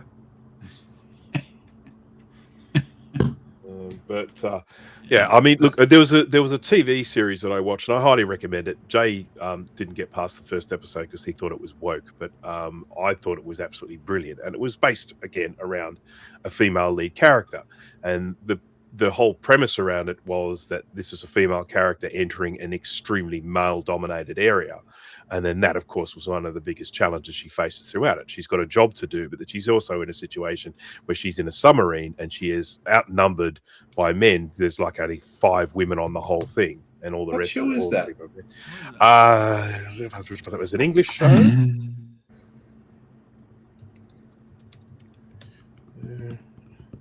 Because it doesn't sound like anything that I would even try for one episode. Yeah, but you did. But then you just Vigil, Vigil. So it's a mini series. So it's not a continuing type thing. And the series basically takes place. I think it's a murder mystery. They're ultimately trying to solve a murder. And it takes the majority of the show takes place on a submarine. So you've got that nice claustrophobic feel going on. And as I say, the fact that she's heavily outnumbered, men versus women, and so yeah, I consider that like a really, really good series. I would actually watch that again. I have no recollection of this whatsoever, but the fact that it was from the BBC, I probably stand by my whatever previous statements I made. Look, seriously, I watch so many BBC crime dramas. I love BBC crime dramas. Yeah, but you've got not even just with woke. Not even just BBC, but British crime dramas. They are, the main thing about them is they just have these very, very engaging stories. Like they are like twisted stories that unfold as you go, and they've always got absolutely top quality actors and stuff like that in them. What's the one they did an American version, and it was David Tennant in both, but it was a Broadchurch in England. They're Broadchurch. That was good. I liked it. I didn't like the American version. The Broadchurch, he was in both. I think 3 series. I loved Broadchurch. I thought it was excellent. I mean, it's a bit harrowing. They're dealing with some pretty heavy stuff like suicide and things like that. But it was really good. I really enjoyed Broadchurch. I watched all 3 series. The first one was the best for sure. The Devil's Hour. Yeah, that's great. I think that one's British too. I need to rewatch. The Devil's Ragnarok. Hour, is that series? Yeah. Devil's Hour. Let me have a look. Oh yeah, that's the one with Peter Capaldi in it. If it's the one I'm thinking of. Yeah, it is. Yeah. Yep. So, yeah, that was fantastic. That was so because that had science fiction working through it as well. So that was like really cool. I thought. I mean, that was watch that. But unfortunately, politics influences too much of TV and movie. Like Yellowstone. I don't know if you ever watched Yellowstone. Fantastic show, absolutely amazing show, and they made spin-offs. They made a few spin-offs that were stupid. We're not going to talk about those. But the current ones are crap. What are they called?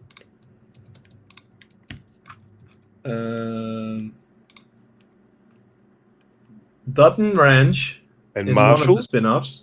And Marshalls. Dalton Ranch, Marshalls, 1883, 1923. Yeah, those two number ones, they don't exist. We're going to forget about those. But Dutton Ranch and Marshalls are the two current spin-offs. Marshalls, absolute steaming pile of woke bullshit. Because of the network that aired it, the main guy, Sheridan, had little to no input. So it got away from him, and it sucks ass. Dutton Ranch is Yellowstone.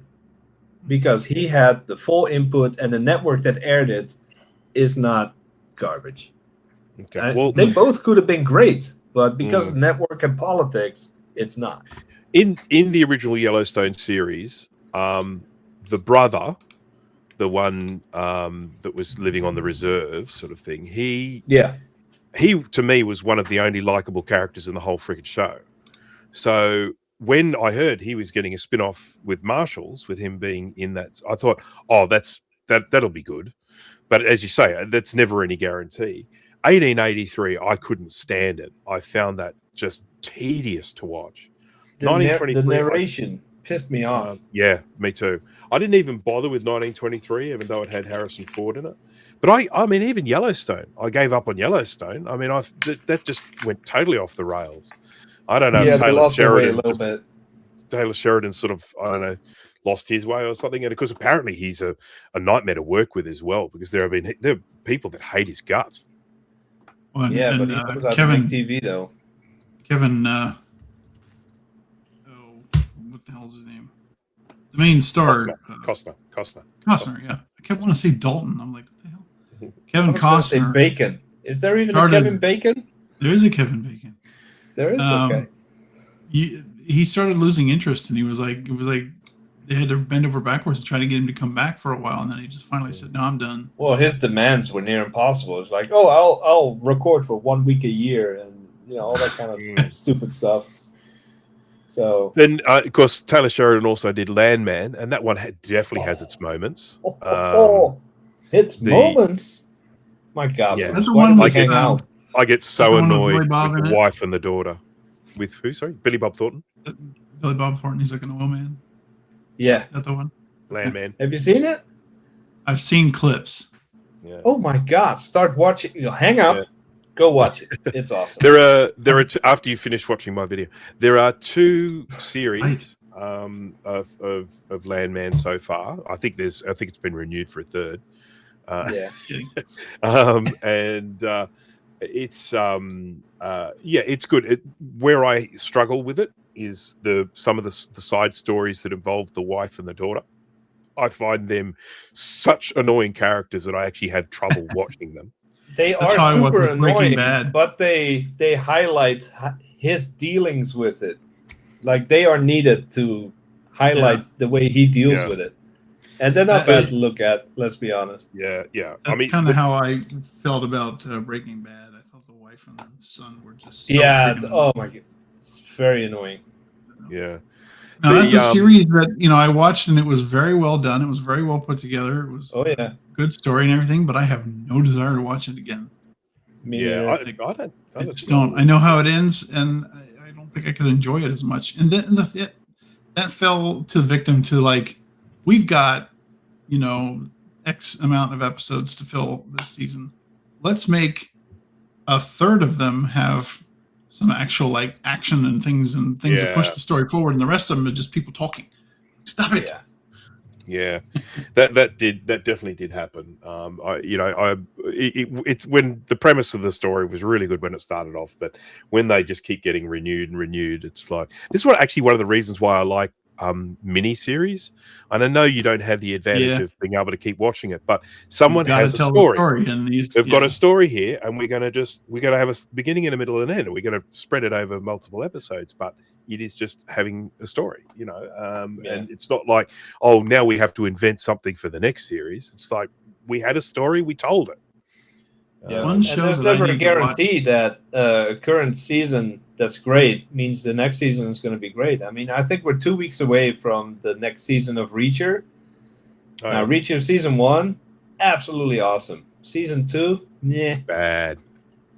Season 3, a bit better than 2, but still not as good as 1. Yeah. So we'll see. Yeah. Hey, did you ever watch the season 2 and 3 of Ragnarok? Oh, hell yeah. Did you? Okay. It's been too long. I need to go back and watch season 1 over again. I think I rewatched it a couple of months ago. This time, continue it. Yeah. Did you? Okay. Because we were watching it together at the same time when the first season came out. And I think it was still like releasing every week or something. Yeah. And then it was like, and then it was over, and it said season 2 is coming, but it was like over a year later. Yeah, it took a and while. I just never went back to it because I couldn't remember what happened. Yes, that I often could go back and watch like the last couple of episodes and go, oh, okay, this rings a bell. But no, I enjoyed that show so much. I need to go back and watch every episode. Dexter is another one where they just totally flogged it to within an inch of its life. I mean, when I think about how much I enjoyed those first few series, and then it just got so freaking tedious. I haven't seen Cobra Kai yet, and I liked the Karate Kid movies. I've heard that it's really good. It just seems kind of teen angsty to me. I don't know. Exactly. I enjoyed the first series of Cobra Kai. I didn't watch any more after that though. Just the main characters coming back. It was awesome. It was a joy to watch. The thing that I couldn't believe though is Ralph Macchio still can't act, man. I know. He sucks. He sucks. Okay, so the other guy, I forgot his name. He nailed it. He was the bad guy. Role. The bad guy was awesome. He was good. Yeah. So I'm going to start my own dojo. It needs an eagle and fangs and a snake. It was cool. But it does kind of go on too long and become like a high school drama type thing. I didn't watch the last season. Any less interested in that type of story. Because it's week after week of. Yeah, I could. But then I would then be like, does it have a satisfactory ending, or is it like lead into season 2? I don't remember, but just seeing the original cast and especially the bad guy is totally worth it. Totally is it Chosen? Yeah. So what TV series? Chosen?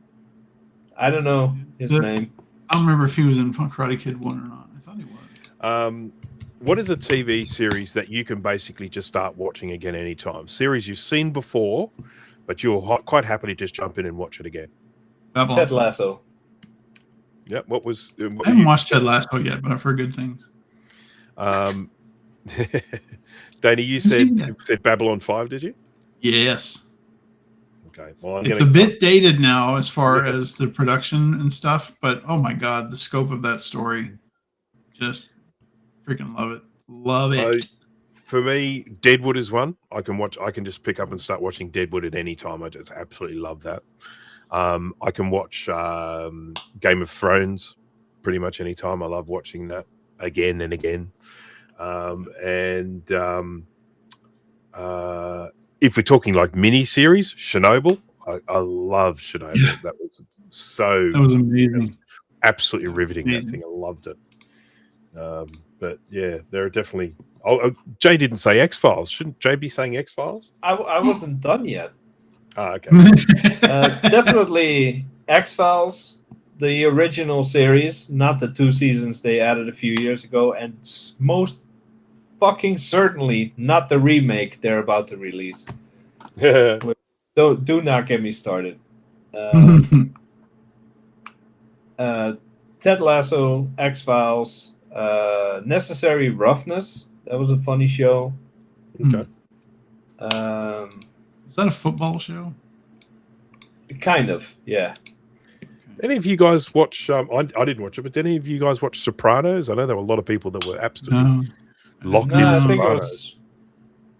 I think it's, I don't know, before Crime my dramas time, don't maybe? interest me much. Yeah, I mean, the thing with crime dramas is that both my wife and I enjoy crime dramas, but we like them where there's good character development. So Yeah. I've never watched Sopranos, but that's one of the reasons why we like the sort of the British crime dramas, because they've usually got good stories, good sort of whodunit style stories and good character development. So that's one of the main reasons why we watch a lot of them. So we both enjoy them. I mean, half the shit that I watch, she doesn't want to watch, and half the shit she wants to watch, I don't want to watch. So that's where we've got a nice sort of common ground. So. I'm browsing my list of shows just to see what names I forgot. Supernatural. I will. I heard not that watch was it. pretty good. What? I heard that was pretty good. What do you mean you heard? I haven't watched it. See, it came out. It came out around the same time as like Buffy and Angel and whatever else. Insert similar title here. And so I wasn't interested in those shows. So I really didn't think much about it. Supernatural. But then Dark Angel.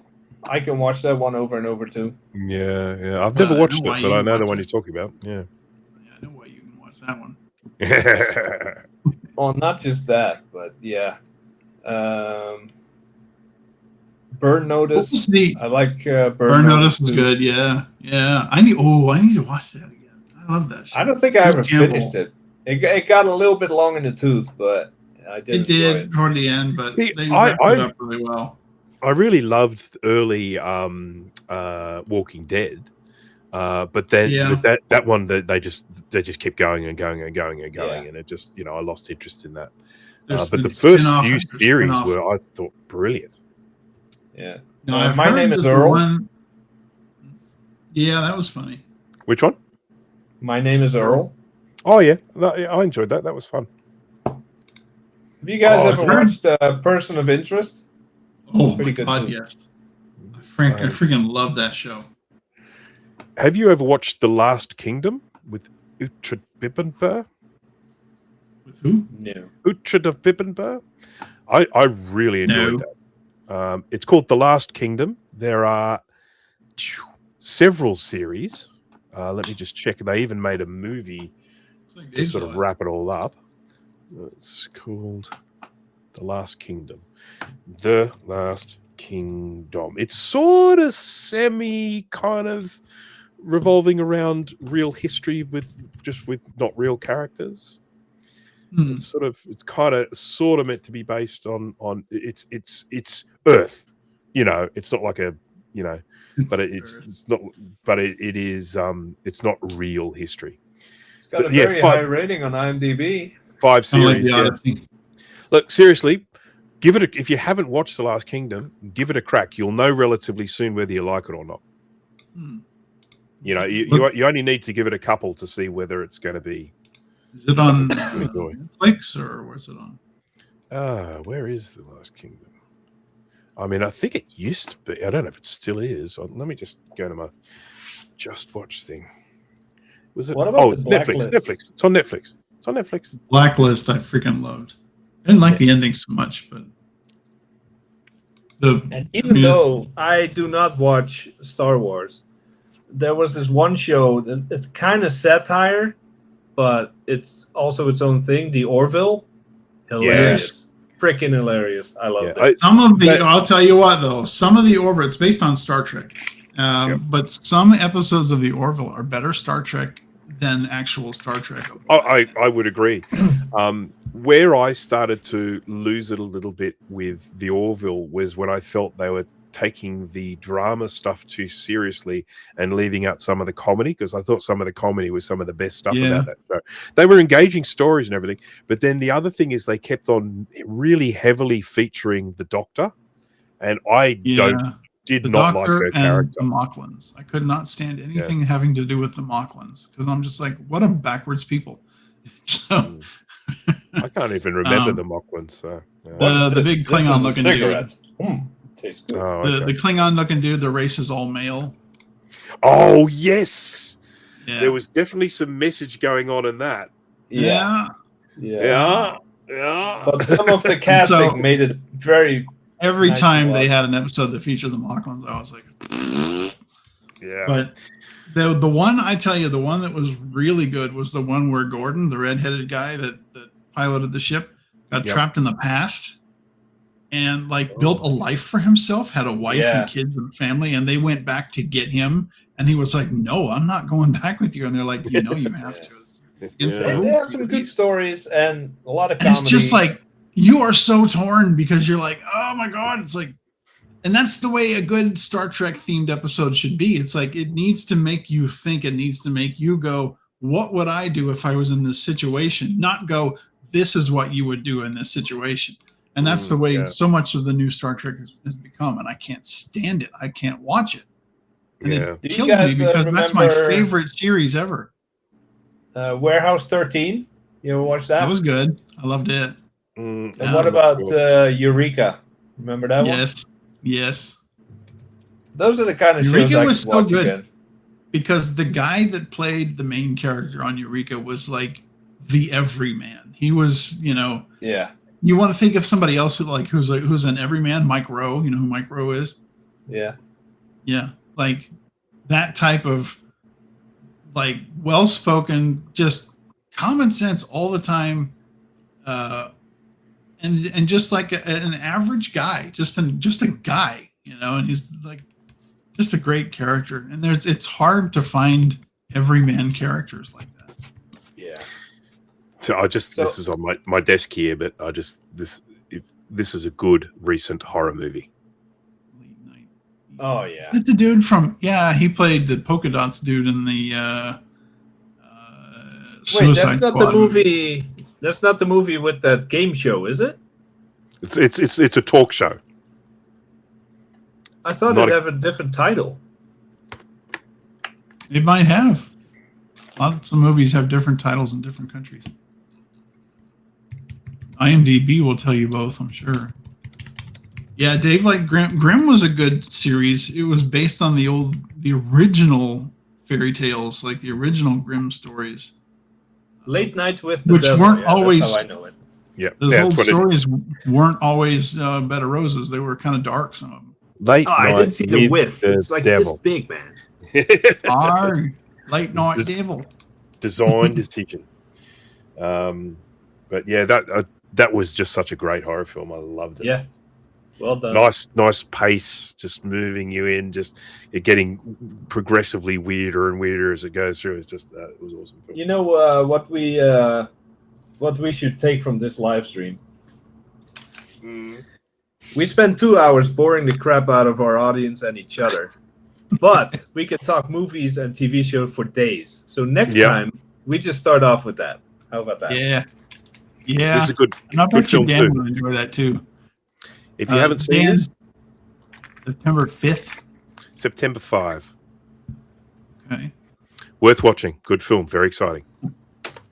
Okay.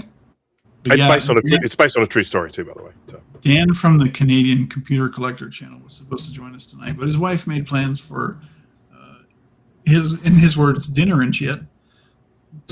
So they probably went to dinner, went to a movie, came home, and get on the couch and watched something else. I don't know, but anyway, sure. He will probably be with us next month.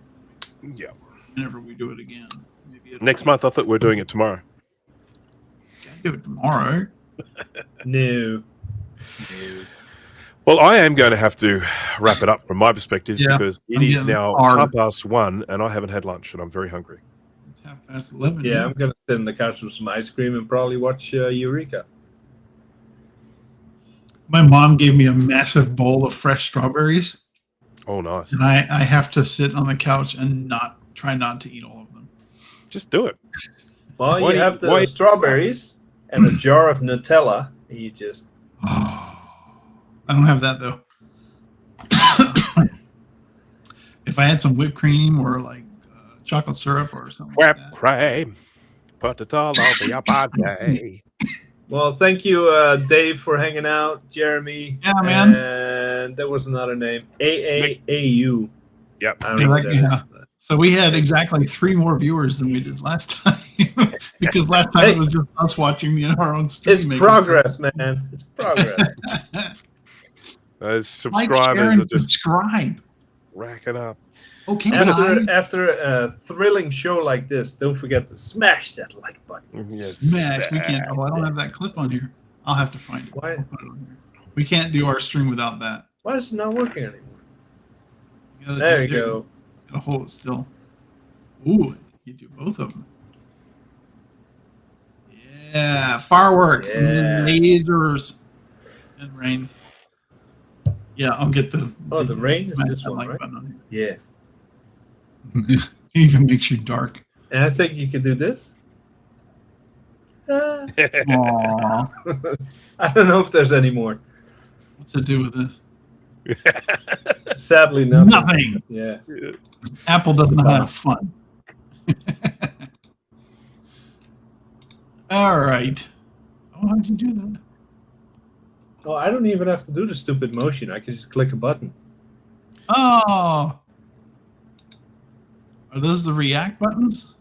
Yeah. Okay. Nice. Oh, shit. All right. We're going. What was that? It was air horn. Oh, we have that? It's under the. There's a button called react. I don't have that button. These are all audio cues, apparently. All right. Well, I say we pick some movies or TV shows. We make sure we all watch them before the next time, and then we discuss. Oh, yeah. Let me just try and find something really shit. Hang on. Yeah. What have I I watched think recently? Pamela Anderson made a movie once. We can watch that. Have you guys seen For All Mankind? No. I just caught up with season 5 of that one. I really like it. It takes off from the premise of the Russians beat the U.S. to the moon. Yep. And like the ramifications of that politically, scientifically, and everything. It intensified the space race like tenfold. It was crazy. Sounds boring. It's not. I mean, there's a lot of character development in it too, and you lose people along the way that you don't expect, and so it's. Yeah, but I will not accept any of your opinions until you catch up on some of the shows and movies we just talked about that you said you've never I don't seen. have time to watch 16 seasons of Supernatural until next month. Okay, start with Cobra Kai. We can discuss next month, Cobra Kai. Really, is there that much to talk about? Nah. It's No, just nostalgia but- bait, right? It's like, oh, It's hey, funny. there's so and so, there's so and so. Hey, okay. That's Oh, oh, I've got a movie that we need to watch before next time. Send Help. help. It came out this year. It's a current movie. It's a recent movie. Help. Directed by Help. I am Sam in trouble. Raimi, with Rachel McAdams and Dylan O'Brien. No. And I thought No, it was. I'm looking at the poster and immediately no. it. Like I Oh, made it looks like a girl boss movie. no. Well, No? sort of. Ah, It's it was bad. It was a lot worse than I thought it was going to be. It I don't started want off a bad movie. started off okay. Oh yeah, no, we've got to talk about shit movies. That's No. talk about why a film was so bad. No. No. How many stars? feel that's a 6.7 out of 10 on IMDb. IMDb 6.7 out of 10. Okay, whatever. Yeah, you can't read the reviews anymore unless you log in. What about the new Frankenstein movie? We should talk about that one. Well, actually, let me check the calendar here. Sam Raimi directed this. Yep. We have, well, they're in the cinemas now, Motor City and the new Spider-Man. So we should be able to watch those before the next time we meet. I'm definitely going to see the new Spider-Man. What's Motor City? The guy from Reacher, he has a movie. don't know what it's Oh about. yeah, I saw that there was a movie. Mm. Yeah, Alan Richardson. Was that the one that was shot out here? There was one. Oh, he was out here for a while. Anyway. Yeah. We'll have to get Steve to watch something too. If he's not too busy with his trampoline. Yeah. Trampoline and that big green slide. Yeah. That looks a bit small for him though. All right, dudes here and dudes in the audience. I will catch you all next time. And Bruce, I will watch your video. Not tonight. Oh, come on! How long is I'm that going to clip? the couch, man. I think it's like Sitting- 17 minutes long, something like that. Oh, I'll watch it next week then. I'll tell you. I've still got it open in the editing software. Yeah, 17 I'll take minutes. a look at it tomorrow after I wake up. You know what I'll do? When I go to bed, I'll just. It won't be a iPad. sneak peek preview by then. I'll probably have released it by then. I'll watch it on my iPad before I go to sleep. Because Cool. I usually lay there and watch like an hour's worth of random videos before I go to sleep. Yeah, I think mine will probably help you get off to sleep too, so that'll be good. Hey, win-win. Yeah. Right? Okay, gentlemen. I see you later. Bye bye. Goodbye. See you. Bye. Bye. See ya, buddy. See you. Bye. See you. Bye.